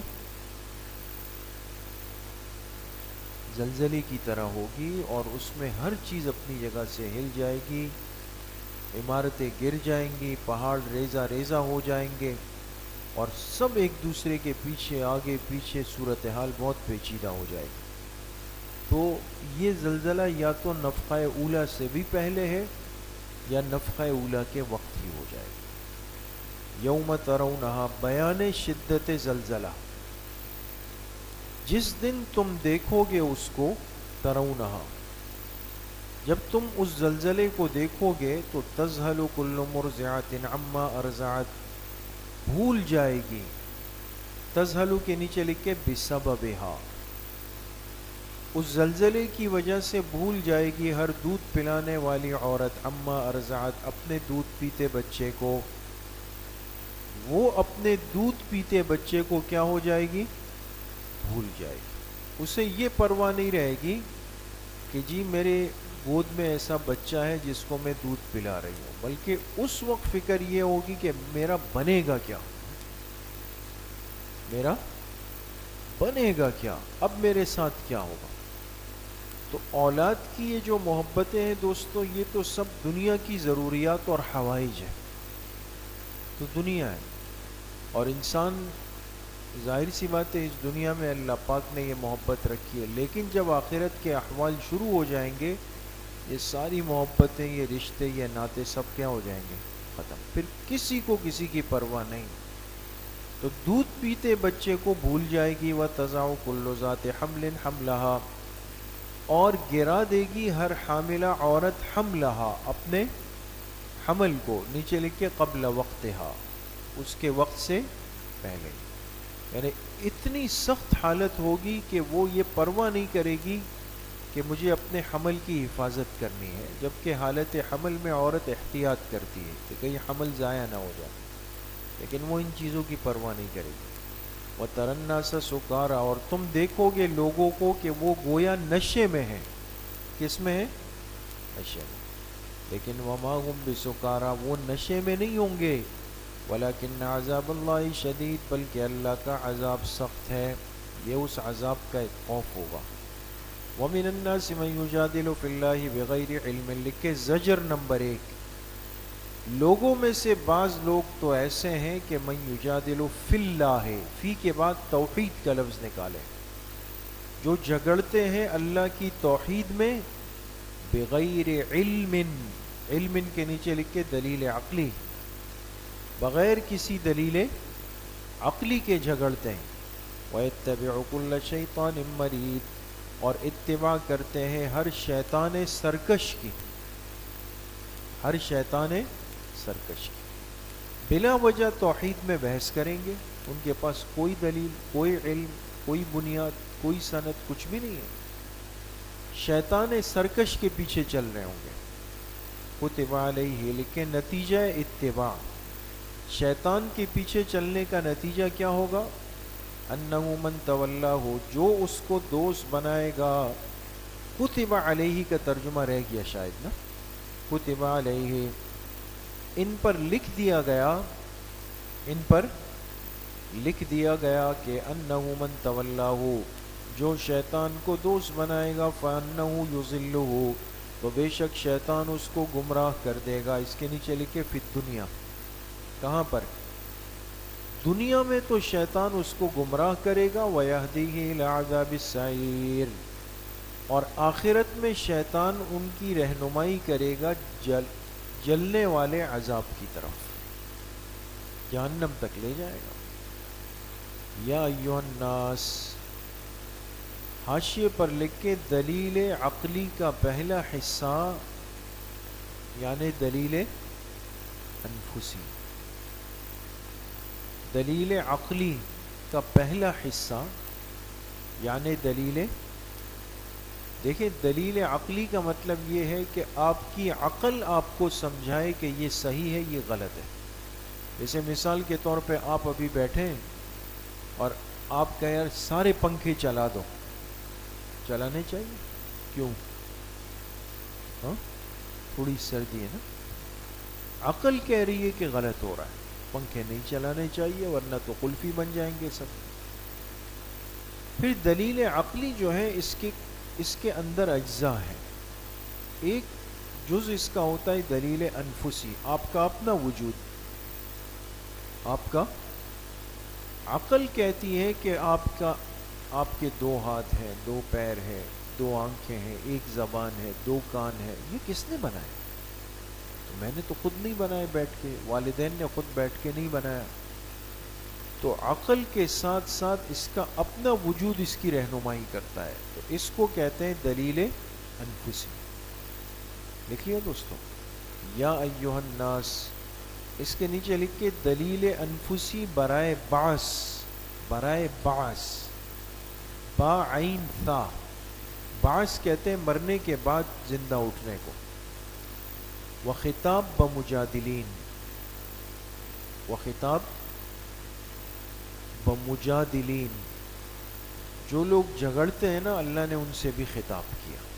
دیکھیں اے لوگو، یا ایھا الناس، اے لوگو، ان کنتم فی ریب من البعث، اگر تم شک میں پڑے ہوئے ہو من البعث، کس چیز سے؟ کس چیز سے؟ بعث کے بارے میں. بعث سے مراد مرنے کے بعد دوبارہ اٹھنے کے بارے میں اگر تمہیں شک ہے، فَإِنَّا، اس سے پہلے محذوف نکالیں گے کیا؟ فَاعْلَمُوا، کیا نکالیں گے؟ جان لو کہ اِنَّا خَلَقْنَاكُمْ، ہم نے ہی تمہیں پیدا کیا تھا، من ترابن، کس چیز سے؟ مٹی سے. اس کے نیچے لکھے مادہ بعید، مادہ، انسان مٹی سے بنا ضرور ہے لیکن ایک واسطے سے، کہ مٹی ہوتی ہے، اس کو پانی دیا جاتا ہے، اس میں فصل اگتی ہے، اس میں سبزیاں پیدا ہوتی ہے، وہ سبزی انسان کھاتا ہے یا سبزی جانور کھائے، جانور ذبح ہو، جانور کا گوشت ہم کھائیں، اس گوشت سے طاقت بنے، جسم میں خون آئے اور پانی کا نطفہ بن جائے اور پھر وہ عورت کے رحم میں منتقل ہو جائے. تو سفر مٹی سے شروع ہوا لیکن مادہ بعید ہے. ہم نے تمہیں پیدا کیا مٹی سے، ثم من نطفۃ، پھر پانی کے قطرے سے، مادہ قریب، ثم من علقۃ، پھر جمع ہوا لوتھڑا، جمع ہوا لوتھڑا، ثم من مضغۃ، پھر بوٹی سے یعنی گوشت، پھر گوشت بننا شروع ہو جاتا ہے. لیکن مضغۃ مخلقۃ وغیر مخلقہ، بعض دفعہ بوٹی اور گوشت پوری ہوتی ہے اور بعض دفعہ ادھوری ہوتی ہے. بات سمجھ میں آ گئی؟ تو اب کس حمل نے پورا ہونا ہے، کس نے ناقص رہنا ہے، یہ سب کس کے اختیار میں دوستو؟ اللہ کے اختیار. اللہ کے اختیار میں انسان کو بلا وجہ نہ ہاتھ پیر مارنے چاہیے، نہ اس میں بحث مباحثہ کرنا چاہیے، نہ اپنی باتیں بنانی چاہیے کہ بھئی اچھا ایسا ہوا تو بھئی ایسا کیوں ہو گیا، ایسا کیوں ہو گیا، یا ایسا کیوں ہے. بھئی یہ تو سب اللہ پاک کے اختیارات ہیں، اللہ کے فیصلے ہیں. اور خود قرآن میں اللہ پاک فرما رہے ہیں کہ بعض بچے کے جسم کو ہم نطفے سے شروع کر دیں گے، علقہ بھی بنا دیں گے، مضغہ بھی بنا دیں گے، لیکن پھر اس مضغہ کو یا تو پورا کریں گے یا اس کو ادھورا رکھیں گے. تو انسان کو بلا وجہ ان باتوں میں نہیں پڑنا چاہیے کہ بھئی ایسا ہوا تو ایسا کیوں ہوا.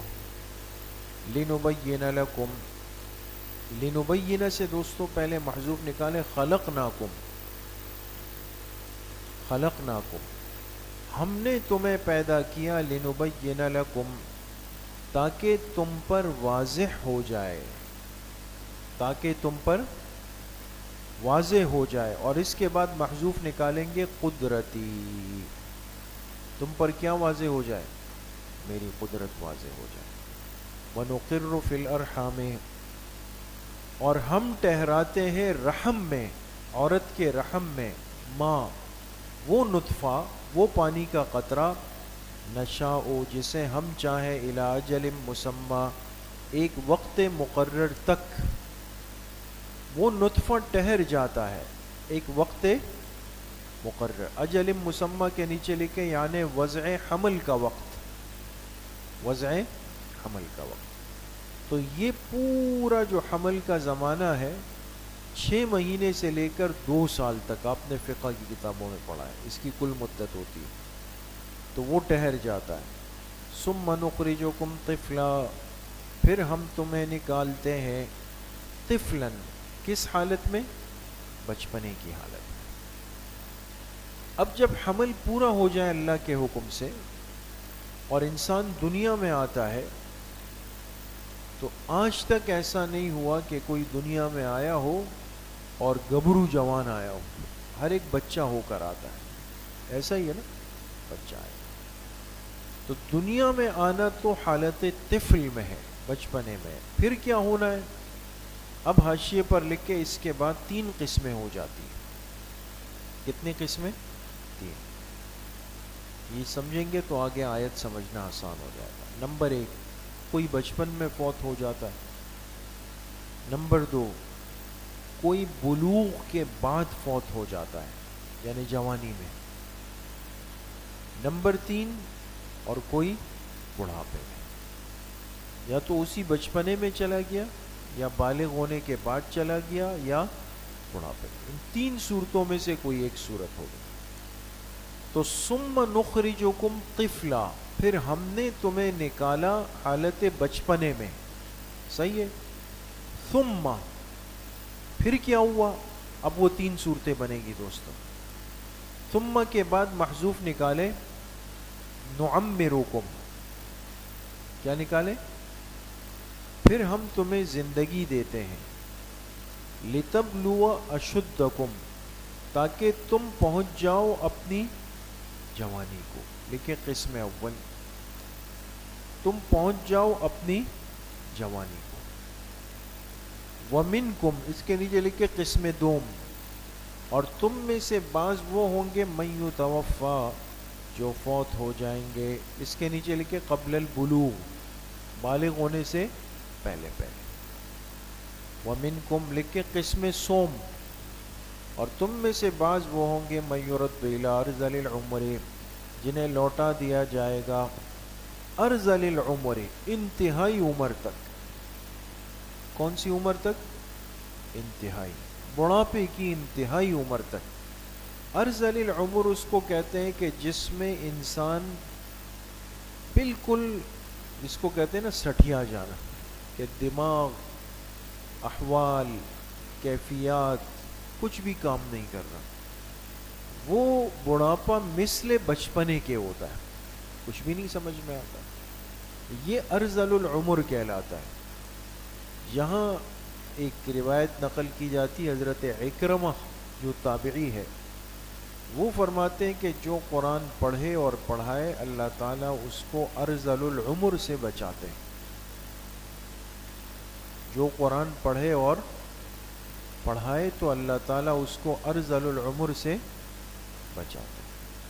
تو ہمارے استاد صاحب تھے حضرت نعمانی صاحب دامت برکاتہم، بیمار ہے، اللہ ان کو شفائے کلی نصیب فرمائے. تو استاد جی فرماتے تھے طلبہ سے تجربہ تمہارے سامنے بیٹھا ہے. تجربہ، کیونکہ استاد صاحب کی عمر اس وقت 80 سال سے اوپر تھی، اب تو ماشاءاللہ 90 سے اوپر ہے، 100 کے قریب ہے. لیکن بالکل صحیح سالم اور بارونق پر رونق چہرے کے ساتھ. یہ قرآن کی برکتیں ہوتی ہیں دوستوں. تو بعض کو اللہ لوٹا دیں گے نکمی عمر کی طرف، ارذل العمر کی طرف. تو نتیجہ کیا ہوگا؟ لِكَيْ لَا يَعْلَمَ مِن بَعْدِ عِلْمٍ شَيْئًا. لِكَيْ لَا، لام کے نیچے لکھے عاقبت، تاکہ نتیجہ اور انجام کیا نکلے؟ کہ وہ جاننے کے بعد کچھ بھی نہ جانے. جاننے کے بعد بعض ایسے لوگ ہوتے ہیں کہ جو بڑے اصحاب علم ہوتے ہیں، اصحاب فضل ہوتے ہیں، لیکن ایک وقت آتا ہے کہ آپ جب ان سے ملنے کے لیے جائیں گے تو وہ آپ کو بھی پہچان نہیں پائیں گے. بڑھاپا اتنا غالب آ جاتا ہے، بیماری، کبھی وہ اپنی اولاد کو بھی نہیں پہچان پاتے. سمجھ میں آ گئے؟ تو وَتَرَى الْأَرْضَ حَامِدَةً لکھے دلیل آفاقی برائے بعث. دلیل وہ تھا دلیل انفسی، اپنا جسم. یہ ہے دلیل آفاقی یعنی باہر کی دنیا اور اس کے احوال. اور فرمائے تم دیکھتے ہو زمین کو حامدتاً، خشک، زمین خشک پڑی ہوئی ہوتی ہے. فَإِذَا أَنزَلْنَا عَلَيْهَا الْمَاءَ، ہم اس پہ برساتے ہیں پانی. اہتزت وربت، تو وہ زمین ابھرتی ہے، وربت اور پھولتی ہے. وَأَنبَتَتْ مِن كُلِّ زَوْجٍ بَهِيجٍ، اور اگاتی ہے ہر قسم کے خوشنما پودے. زوجن قسم، بہیج خوشنما پودے. ذالکا، اور یہ کیوں؟ بِأَنَّ اللَّهَ، ذالکا کے بعد محذوف نکالے، لیستیقنوا، لیس، یہ اس لیے ہم کرتے ہیں تاکہ لوگوں کو یقین ہو جائے کہ بِأَنَّ اللَّهَ هُوَ الْحَقُّ، لکھے نتیجہ دلیل و کمالات ثلاثہ، یہ عنوان لگائے نیچے، نتیجہ دلیل و کمالات ثلاثہ، یہ اس لیے کہ تاکہ لوگوں کو یقین ہو جائے کہ بے شک اللہ کی ذات ہی هو الحق، برحق ہے۔ هو الحق کے نیچے لکھے کمال نمبر 1، وَأَنَّهُ يُحْيِي الْمَوْتَى کمال نمبر 2، اور بے شک اللہ ہی مردوں کو زندگی دیتے ہیں، وَأَنَّهُ عَلَى كُلِّ شَيْءٍ قَدِيرٌ، اور بے شک اللہ تعالیٰ ہی ہر چیز پہ قدرت رکھنے والے ہیں، لکھے کمال نمبر 3، وَأَنَّ السَّاعَةَ آتِيَةٌ لَا رَيْبَ فِيهَا، اور بے شک قیامت آ کے رہے گی، اس میں کوئی شک نہیں، وَأَنَّ اللَّهَ يَبْعَثُ مَن فِي الْقُبُورِ، اور بے شک اللہ تعالیٰ اٹھائیں گے ان سب کے سب کو جو قبروں میں ہے، جو کہاں پر ہے؟ جو قبروں میں ہے، اللہ سب کے سب کو اٹھائیں گے۔ تو اب آپ یہ بتائیں دوستو کہ قیامت کے دن پوری انسانیت نے اٹھنا ہے یا بعض نے؟ جی سب نے اٹھنا ہے نا، تو سب تو قبروں میں نہیں دفنائے جاتے، نہیں دفنائے جاتے نا، لیکن اٹھیں گے سب کے سب۔ اسی لیے ہمارے اہل سنت والجماعت علماء دیوبند کا عقیدہ ہے کہ مرنے کے بعد مرنے والے کا جسم جہاں بھی رکھا جائے یا چلا جائے وہ اس کی قبر ہی کہلائے گی، وہ اس کی قبر ہی، لہذا اگر درندہ انسان کو کھا لے تو اس درندے کا پیٹ اس کی قبر ہے، دریا میں چلا جائے تو دریا اس کے لیے، اور اگر مسلمان کو موقع ملے تو اپنے بھائی کو قبرستان لے جا کے قبر بنا دے تو وہ اس کی قبر ہے۔ تو مرنے کے بعد جو جگہ جس حالت میں ملے وہ ہمارے لیے کیا ہوگی؟ قبر ہوگی۔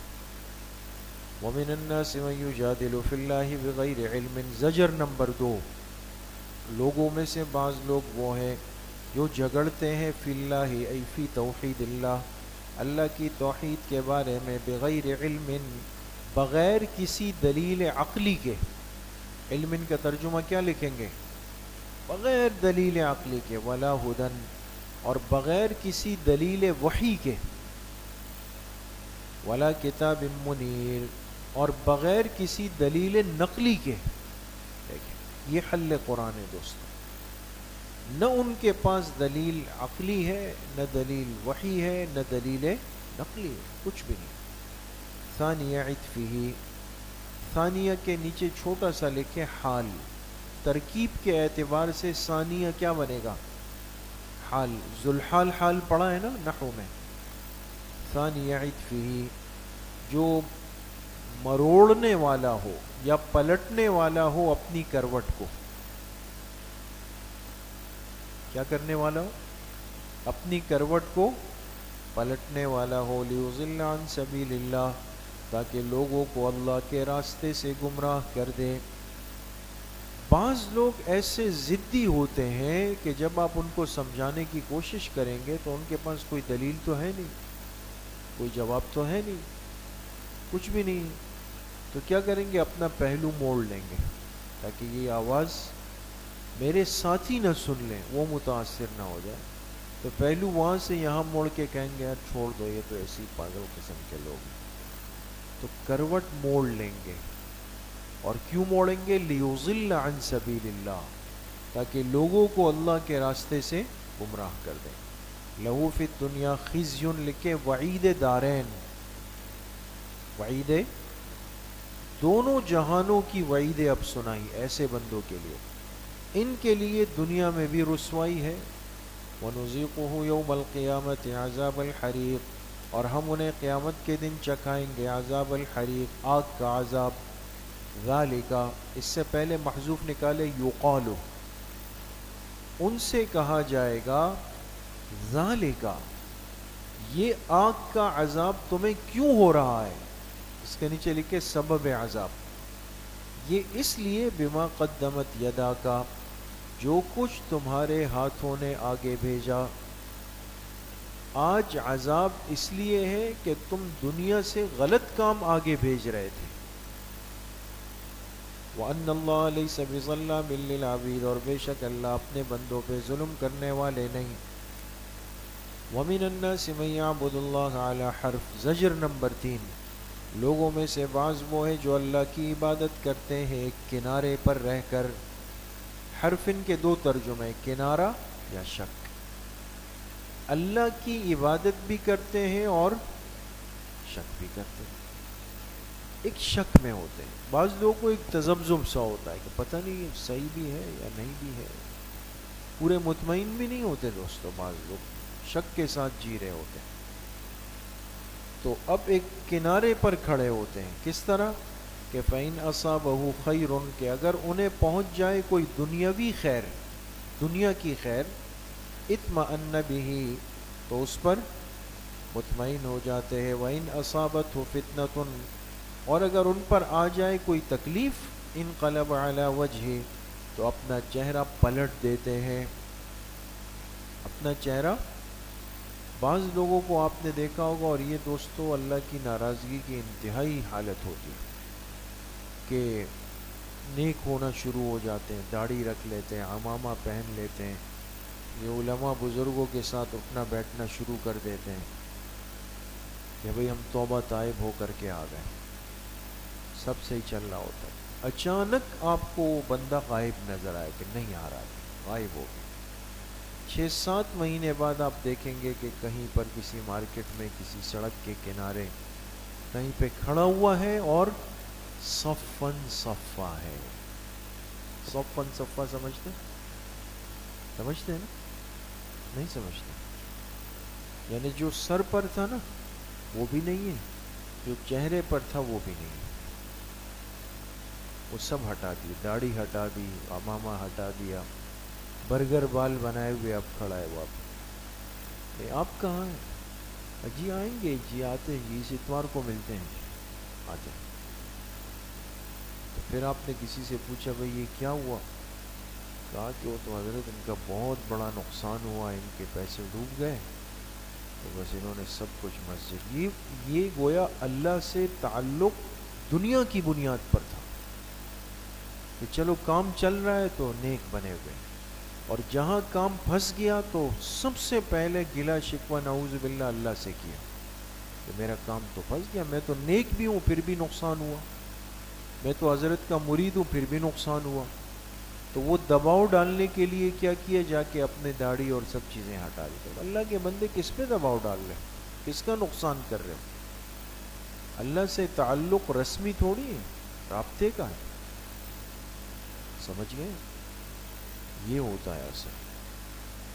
خسرت دنیا والآخرہ، انجام دارین کا دنیا اور آخرت کے خسارے میں آ گئے. ذالک هو الخسران المبین، اور یہی واضح کھلا خسارہ ہے. یدعو من دون اللہ، لکھے زجر، یہ پکارتے ہیں اللہ کے علاوہ کو، ما لا یضرہ وما لا ینفعہ، جو نہ انہیں نقصان دے سکتا ہے نہ فائدہ. اللہ کو چھوڑ کر ایسوں کو پکارنے لگ جاتے ہیں کہ جہاں سے نہ نفع ہے اور نہ نقصان. ذالک هو الضلال البعید، یہی دور کی گمراہی ہے. یدعو لمن ضرہ اقرب من نفعہ، اور یہ پکارتے ہیں ایسے کو، لمن کے لام کے نیچے لکھے زائدہ، ایسی چیزوں کو پکارتے ہیں کہ ضرہ، کہ جس کا نقصان اقرب، جلدی پہنچنے والا ہے، من نفعہ، اس کے نفع کے مقابلے میں. غور کریں دوستو، ایسی چیزوں کو پکارتے ہیں کہ جس کا نقصان جلد پہنچنے والا ہے اس کی نفع کے مقابلے میں. اب جلد نقصان کیا ہے کہ یہ مشرک بن گیا، یہ تو نقصان تو ہوا نا. ایسی چیزوں کو پکارنا شروع کیا جو اللہ کا غیر تھا، وہاں سے کچھ کام بھی نہیں بن رہے، لیکن اس پکارنے کا یہ نقصان تو ہوا نا کہ اللہ کے ساتھ شرک کا مرتکب ہو گیا. بات سمجھ میں آ گئی؟ اور آج یہ چیزیں دوستوں عام ہیں. ایسا ایک ماحول امت کو دیا جا رہا ہے کہ اللہ کے علاوہ ہر چیز سے مانگنے کی ترغیب ہے، ہر چیز سے۔ لہذا بزرگوں کی قبور پہ جا کے، اللہ والوں کے تذکرے کر کے، اور کاملین اور صالحین کے نام لے کر کے، بھئی آپ اس کا نام لیں اور پھر اللہ سے مانگیں، آپ اس کا نام لیں اور پھر ان سے یہ چیز مانگیں۔ اور آج کے اہل بدعت جو ہے وہ تو بزرگوں کے قبور پہ جا کے صاف کہتے ہیں کہ میں یہاں سے خالی نہیں جاؤں گا، میں یہاں سے خالی، میں یہاں تک آیا ہوں تو آپ نے میری جھولی بھرنی ہے۔ نعوذ باللہ، اس سے بڑا شرک اور کیا ہوگا کہ آپ حضرت شیخ عبد القادر جیلانی محبوب سبحانی رحمۃ اللہ علیہ کے قبر پہ اور ان کی مزار پہ جا کے کہے کہ شیخ آپ کے پاس آیا ہوں اور اپنی ساری فریادیں آپ کو سنا رہا ہوں، جو کرنا ہے وہ آپ نے کرنا ہے۔ یہ شرک نہیں ہے دوستو؟ تو اللہ کے علاوہ ان اللہ والوں سے اس انداز سے مانگنا یہ شرک کبیر ہے، شرک جلی ہے، پکڑ ہے اس پر۔ اور ان سے پوچھا جائے گا کہ انہوں نے امت کو اس راستے پہ لگایا ہے، جتنے لوگ اللہ کے علاوہ پھر اس قبور پہ جا کے ہاتھ اٹھا کے صاحب قبر سے مانگتے ہیں، یہ سب اس پکڑ کے اندر آئیں گے دوستو۔ سمجھ میں آ گئی؟ لبئس المولا ولبئس العشیر، کیا ہی برا کارساز ہے اور کیا ہی برا ساتھی ہے، کیا ہی برا کارساز ہے۔ اس کو تو ظاہراً کارساز کہا نا، مددگار کہا، لیکن یہ مددگار نہیں، یہ وہ مددگار ہیلپ لائن ہے کہ جو کبھی بھی وقت پہ نہیں اٹھائی جاتی ہے نا۔ آپ نے ہیلپ لائن دیکھی ہوگی، یہ مددگار 15 پہ کال کریں تو وقت پہ نہیں ہوتی۔ ان اللہ یدخل الذین آمنوا، لکھے بشارت، بے شک اللہ وہ ذات ہے جو داخل کریں گے ان لوگوں کو، آمنوا وعملوا الصالحات، جو ایمان لائے نیک اعمال کیے، جنات سے باغات میں، تجری من تحت الانہار، جس کے نیچے نہریں بہ رہی ہوں گی۔ ان اللہ یفعل ما یرید، بے شک اللہ تعالیٰ کر لیتے ہیں جو وہ چاہتے ہیں۔ اللہ پر کوئی مواخذہ نہیں ہو سکتا، پوچھ نہیں ہو سکتی، اللہ جو چاہتے ہیں کر گزرتے ہیں۔ من کان یظن ان لن ینصرہ اللہ، لکھے ناکامی کفار و تسلی رسول، ناکامی کفار۔ پہلے ترجمہ غور سے دیکھیں پھر میں عرض کرتا ہوں آپ سے۔ فرمائے جو یہ گمان رکھتا ہے کہ لن ینصرہ اللہ فی الدنیا والآخرہ، کہ ہرگز اللہ مدد نہیں کریں گے، ہو کے نیچے لکھے رسول، ہرگز اللہ اپنے رسول کی مدد نہیں کریں گے دنیا اور آخرت میں، بعض لوگوں کا گمان یہ ہے۔ تو فَلْيَمْدُدْ بِسَبَبٍ إِلَى السَّمَاءِ، ترجمے پہ غور کیجئے گا دوستو، تو چاہیے کہ تان لے ایک رسی إِلَى السَّمَاءِ، آسمان تک یا چھت تک، آسمان تک یا چھت تک، ثُمَّ لْيَقْطَعْ، اور پھر کاٹ ڈالے، کیا کر لے؟ لیقطع، کس کو کاٹ ڈالے؟ وحی کو، کس کو؟ وحی کو۔ ایک ترجمہ یہ، یا یہ کہ زمین سے تعلق کاٹ ڈالے اپنا، بھائی رسی لٹکا کے اوپر چلا گیا آسمان پہ تو زمین سے تعلق کٹ گیا نا، تو اللہ نے فرمایا کہ آسمان پہ چلا جائے، تعلق کاٹ ڈالے۔ فَلْيَنظُرْ، اب دیکھ لے، هَلْ يُذْهِبَنَّ كَيْدُهُ مَا يَغِيظُ، کیا اس کے مکر و فریب نے ختم کر دیا ما یغیظ، اس وحی کو جو اسے غصہ دلا رہی تھی، کیا اس کے مکر و فریب نے ختم کر دیا اس وحی کو جو اس کو غصہ دلا رہی تھی۔ اب اس آیت کے دو مطلب ہے دوستوں، اور بالکل آسان ہے۔ کفار اور مشرکین کو بڑا غصہ آتا تھا جب حضور علیہ السلام فرماتے کہ مجھ پر یہ وحی اتری ہے اور آپ وہ آیتیں سنا دیں، کہتے تھے کہ یہ ہرگز جو ہے نا یہ وحی اب نہیں آئے گی. تھوڑا سا وقفہ آتا نا کہ دیکھے بند ہو گئی اب نہیں آئے گی, پھر وحی آ جاتی. تو اللہ پاک نے فرمایا کہ بھائی جس کو یہ چاہت ہے نا کہ یہ وحی کیا ہو جائے, بند ہو جائے, تو اس کو چاہیے کہ ایک رسی لے لے. ظاہر سی بات ہے اوپر جانے کے لیے کچھ تو چاہیے نا. ایک لمبی رسی لے کر آسمان تک لگا دے, پھر اس رسی پہ چڑھنا شروع کر دیں, اوپر آ جائیں. اوپر پھر دیکھے کہ وحی آ کہاں سے رہی ہے. وہ دروازہ اس کو مل جائے جہاں سے وحی آ رہی ہے, اس دروازے کو بند کر دیں تاکہ اوپر سے وحی کا راستہ نیچے کے لیے کیا ہو جائے. تو یہ ہو سکتا ہے. اللہ پاک نے فرمایا یا تو یہ صورت ہے کہ نیچے سے اوپر آؤ, وحی کا مقام ڈھونڈ لو اور اس راستے کو منقطع اور بند کر دو, تب تمہارا یہ غصہ ٹھنڈا ہو جائے. ایک مطلب یہ. دوسرا مطلب یہ ہے کہ جیسے کہا جاتا ہے الزامی طور پہ کہ تمہیں برا لگتا ہے نا تو چھت سے رسی لٹکا دو, گلے میں ڈال دو, پھانسی چڑھ جاؤ, تب بھی وحی آئے گی. تمہارے اس غصے اور برے لگنے سے ہم خیر کے دروازے کو بند نہیں کر سکتے. سمجھ میں آ گئی؟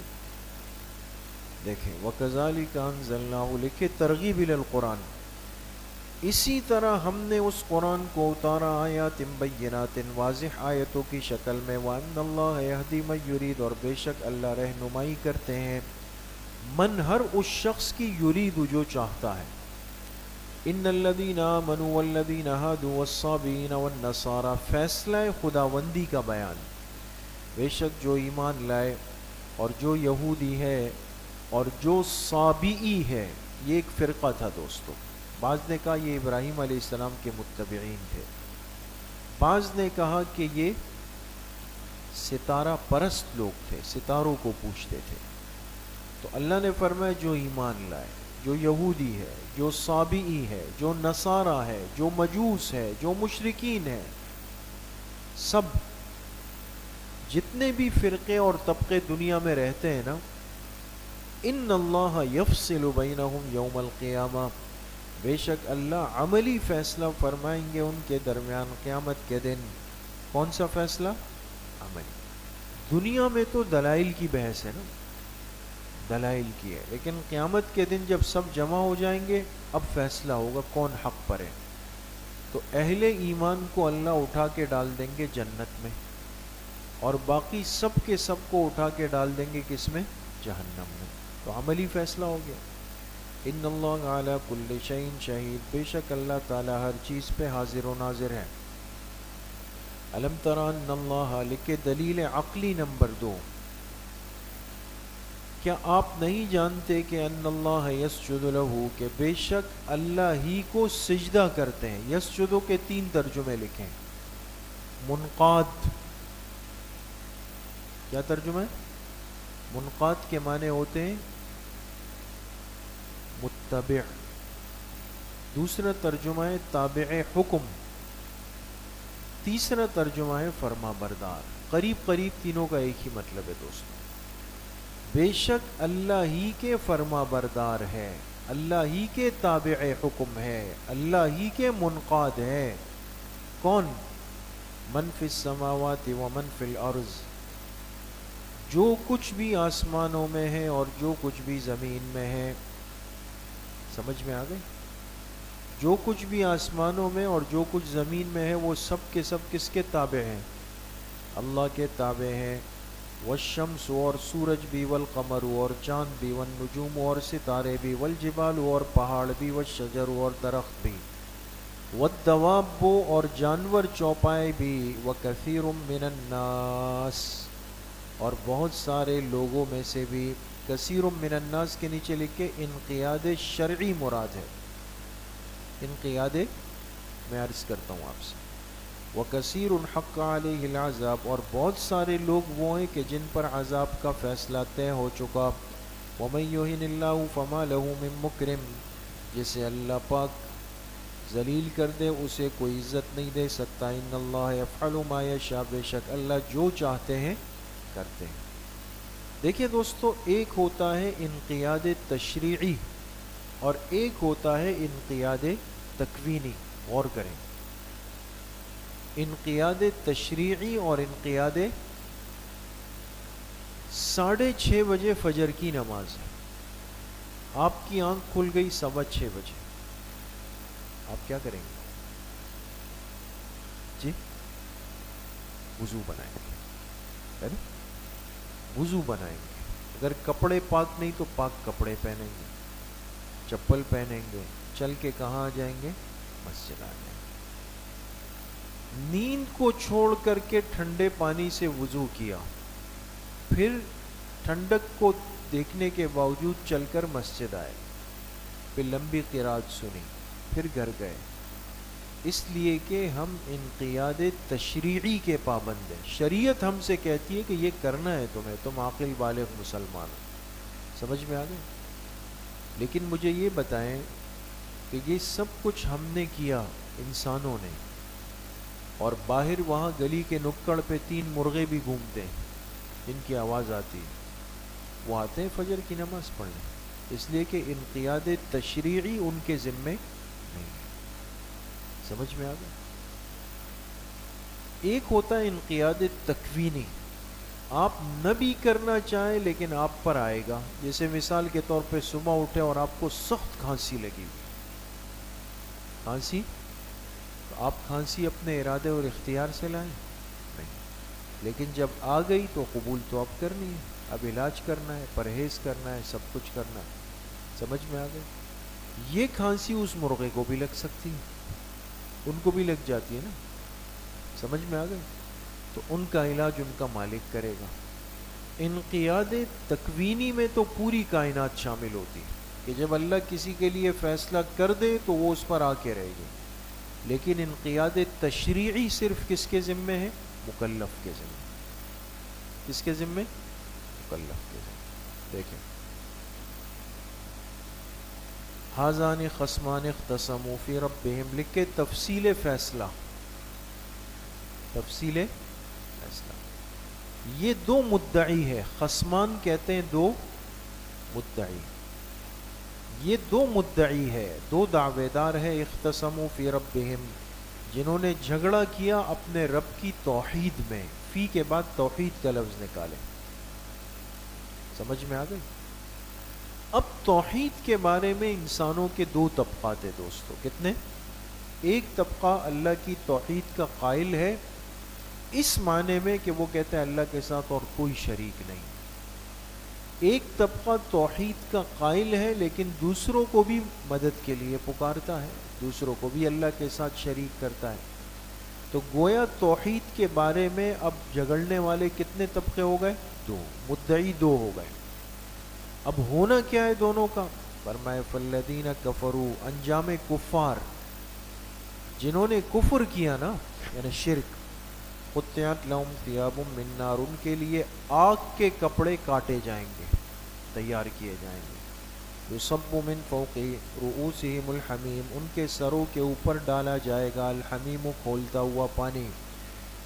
یصہر به ما فی بطونهم والجلود، جو جلا ڈالے گا جو کچھ ان کے پیٹ میں ہے اور جو ان کی کھالیں ہیں. وہ گرم پانی ان کے پیٹ کے نظام کو بھی اور جسم کو جلا ڈالے گا. وَلَهُمْ مَقَامِعُ مِنْ حَدِيدٍ، اور ان کے لیے گرز ہے لوہے کے. گرز سمجھتے؟ بڑے ہتھوڑے. ایک چھوٹا ہتھوڑا ہوتا ہے نا، اور ایک بڑا والا ہتھوڑا ہوتا ہے، گرز. كُلَّمَا أَرَادُوا أَن يَخْرُجُوا مِنْهَا، جب بھی وہ چاہیں گے کہ نکل آئے، منہا، اس آگ سے، من غم، بوجہ غم کے، اعیدوا فیہا، تو دوبارہ اس آگ میں لوٹا دیے جائیں گے، فرشتے ان کو بگائیں گے. وذوقوا، اس سے پہلے یقالو نکالیں، اور ان سے کہا جائے گا کہ چکھو عذاب الحریق، جلنے کے عذاب کو.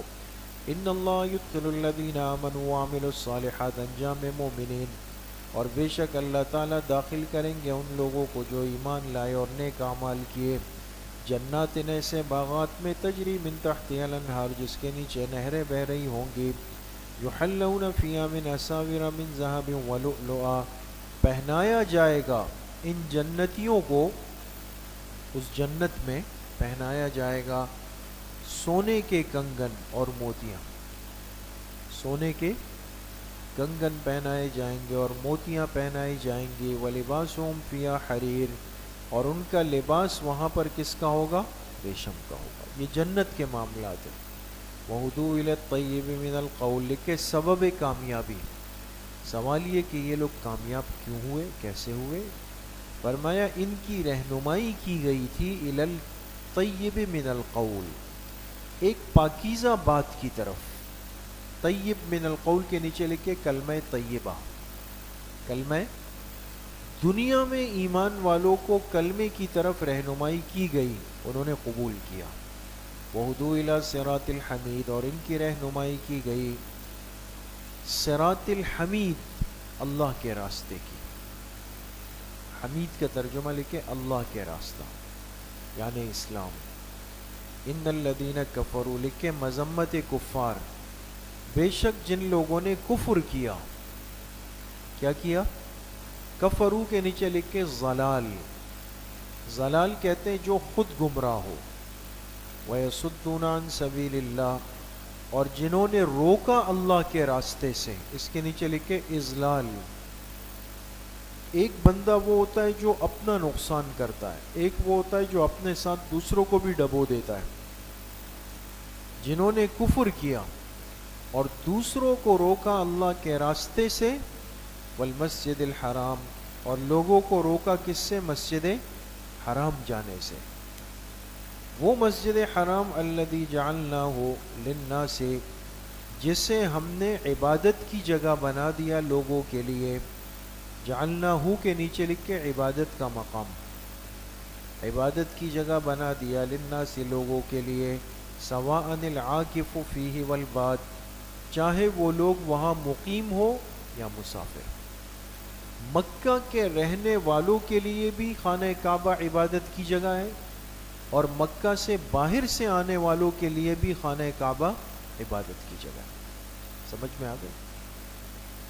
تو جو لوگ خود کفر کریں اور دوسروں کو اللہ کے راستے سے روکیں اور دوسروں کو مسجد حرام آنے سے روکیں, تو والبات کے بعد محذوف نکالیں, یعذبون, ایسے لوگوں کو عذاب دیا جائے گا. کیا دیا جائے گا؟ وَمَن يُرِدْ فِيهِ بِإِلْحَادٍ بِظُلْمٍ, اور جو ارادہ کرے گا فیہ, حرم مکی میں, بِإِلْحَادٍ, بے دینی کا. بے دینی کون سی؟ بظلم, شرک کی وجہ سے. تو نُذِقْهُ مِنْ عَذَابٍ أَلِيمٍ, ہم انہیں چکائیں گے دردناک عذاب. وَإِذْ بَوَّأْنَا لِإِبْرَاهِيمَ مَكَانَ الْبَيْتِ, لکھے دلیل نقلی, دلیل, اور حاشیے پر لکھ کے سورت کا دوسرا حصہ تردید شرک فعلی, تردید شرک. وَإِذْ بَوَّأْنَا لِإِبْرَاهِيمَ, اور جب ہم نے بتلا دیا, بوّأنا, ہم نے کیا کیا؟ بتلا دیا ابراہیم علیہ السلام کو, مکان البیت, بیت اللہ کی جگہ. بیت اللہ کی جگہ ہم نے ان کو بتلائی. کیوں بتلائی؟ اس کے بعد محذوف نکالیں, لیبنیہ, کیا نکالیں گے؟ لیبنیہ, تاکہ وہ اس کی تعمیر کریں. حضرت ابراہیم علیہ السلام سے پہلے 3 تعمیریں ہوئی تھی. فرشتوں نے کی, پھر آدم علیہ السلام نے کی, پھر حضرت شیث علیہ السلام نے کی تھی. یہ 3 تعمیرات پہلے ہو چکی تھی. اب دوبارہ تعمیر کی ضرورت 4تھی مرتبہ پڑ رہی تھی.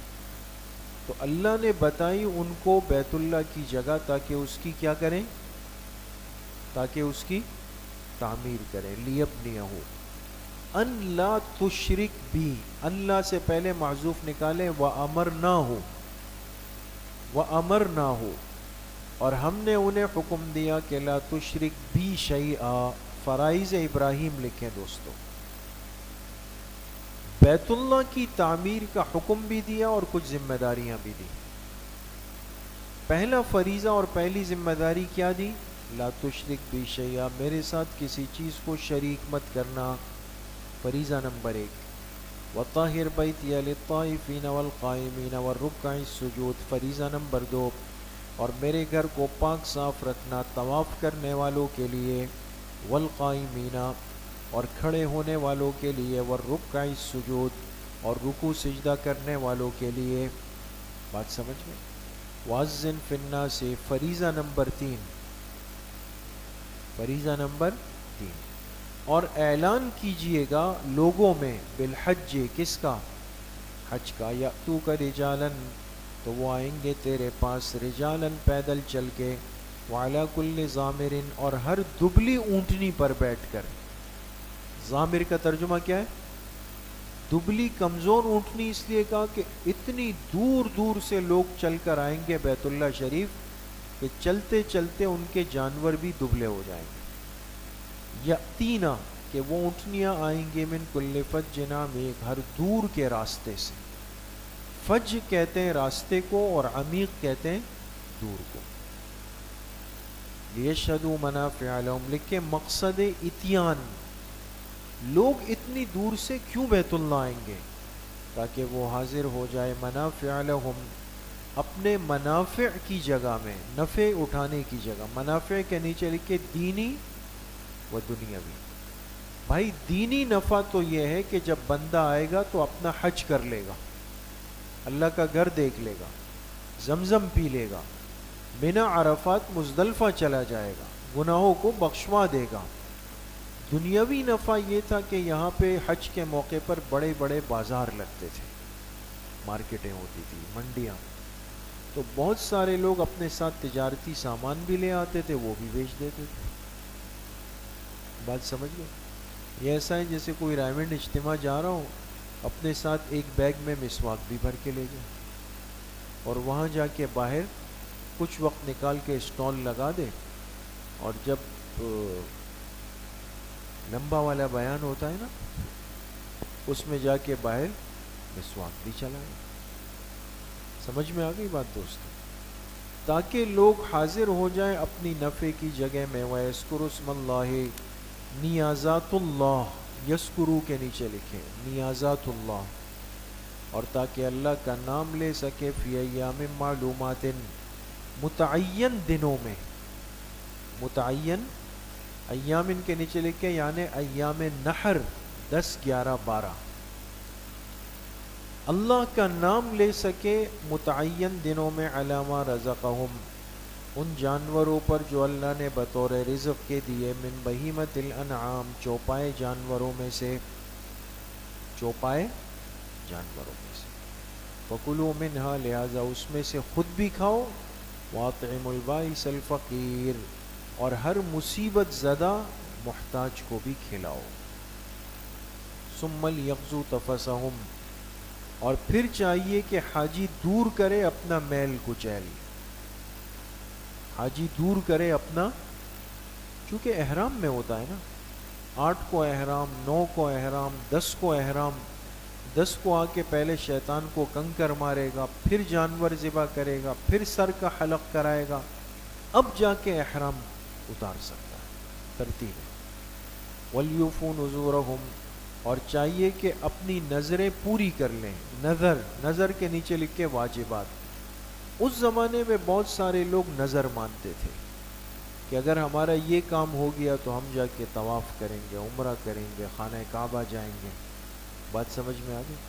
آج کل آپ نے دیکھو اگر بہت سارے لوگ کانوں میں بالیاں پہنتے، پیروں میں کڑے پہنتے، بال نہیں کاٹ رہے بچوں کے.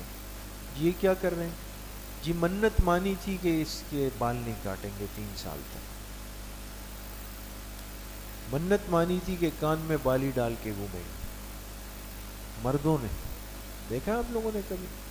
الٹے سیدھے کام ہو رہے ہوتے ہیں سب اس طرح. یہ منتیں ہیں، یاد رکھیں غیر شرعی منتیں غیر معتبر ہے اور قابل عمل نہیں بلکہ قابل ترک ہے، اس کی ٹکا برابر بھی حیثیت نہیں ہے. سمجھ میں آ گئی؟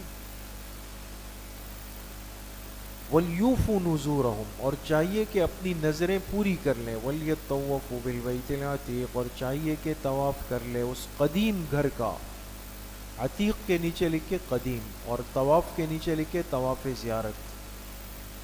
ذالک، یہ ایک بیان پورا ہو چکا، یہ ایک بات گزر گئی وَمَن يُعَظِّمْ حُرُمَاتِ اللَّهِ لکھے تحریمات اللہ کا بیان، تحریمات اللہ، اللہ کی حرام کردہ چیزیں، اور جو تعظیم کرے گا، جو تعظیم کرے گا اللہ کی محترم چیزوں کی، حرمات کا ترجمہ لکھے محترم چیزیں، جو چیزیں قابل احترام ہیں نا ان کی تعظیم کرے گا، فَهُوَ خَيْرٌ لَهُ عِنْدَ رَبِّهِ، وہی اس کے حق میں زیادہ بہتر ہے اس کے رب کے نزدیک۔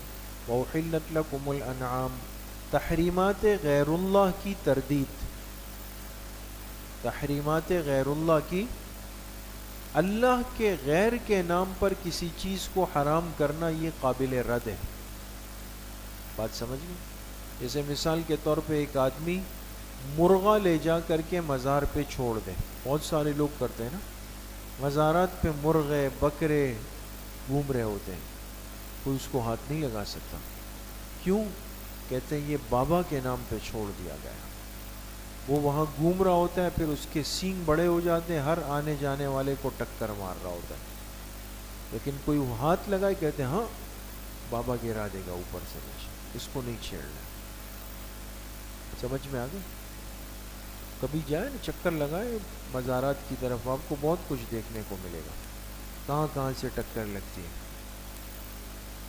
تحریمات غیر اللہ کی تردید، اور تمہارے لیے حلال کیے گئے الانعام، وہ چوپائے جانور، الا ما یتلا علیکم، سوائے ان جانوروں کے جو تم پر تلاوت کیے جا چکے، یتلا کے نیچے لکھے تحریمات اللہ۔ بعض چیزیں دیکھیں اللہ نے خود حرام کی نا، جیسے خنزیر ہے، مردار ہے، بہتا ہوا خون ہے، یہ خود حرام۔ فاجتنبوا الرجس من الاوثان، بچ کر رہو گندگی سے، کون سی گندگی؟ فرمایا من الاوثان، من کے نیچے لکھے بیانیہ، بت پرستی کی گندگی سے بچو۔ واجتنبوا قول الزور، اور بچو جھوٹی باتوں سے، جھوٹی باتوں سے اپنے آپ کو بچا کے رکھو۔ حنفاء للہ غیر مشرکین بہ، اس حال میں کہ اللہ ہی کی طرف یکسو ہو جاؤ۔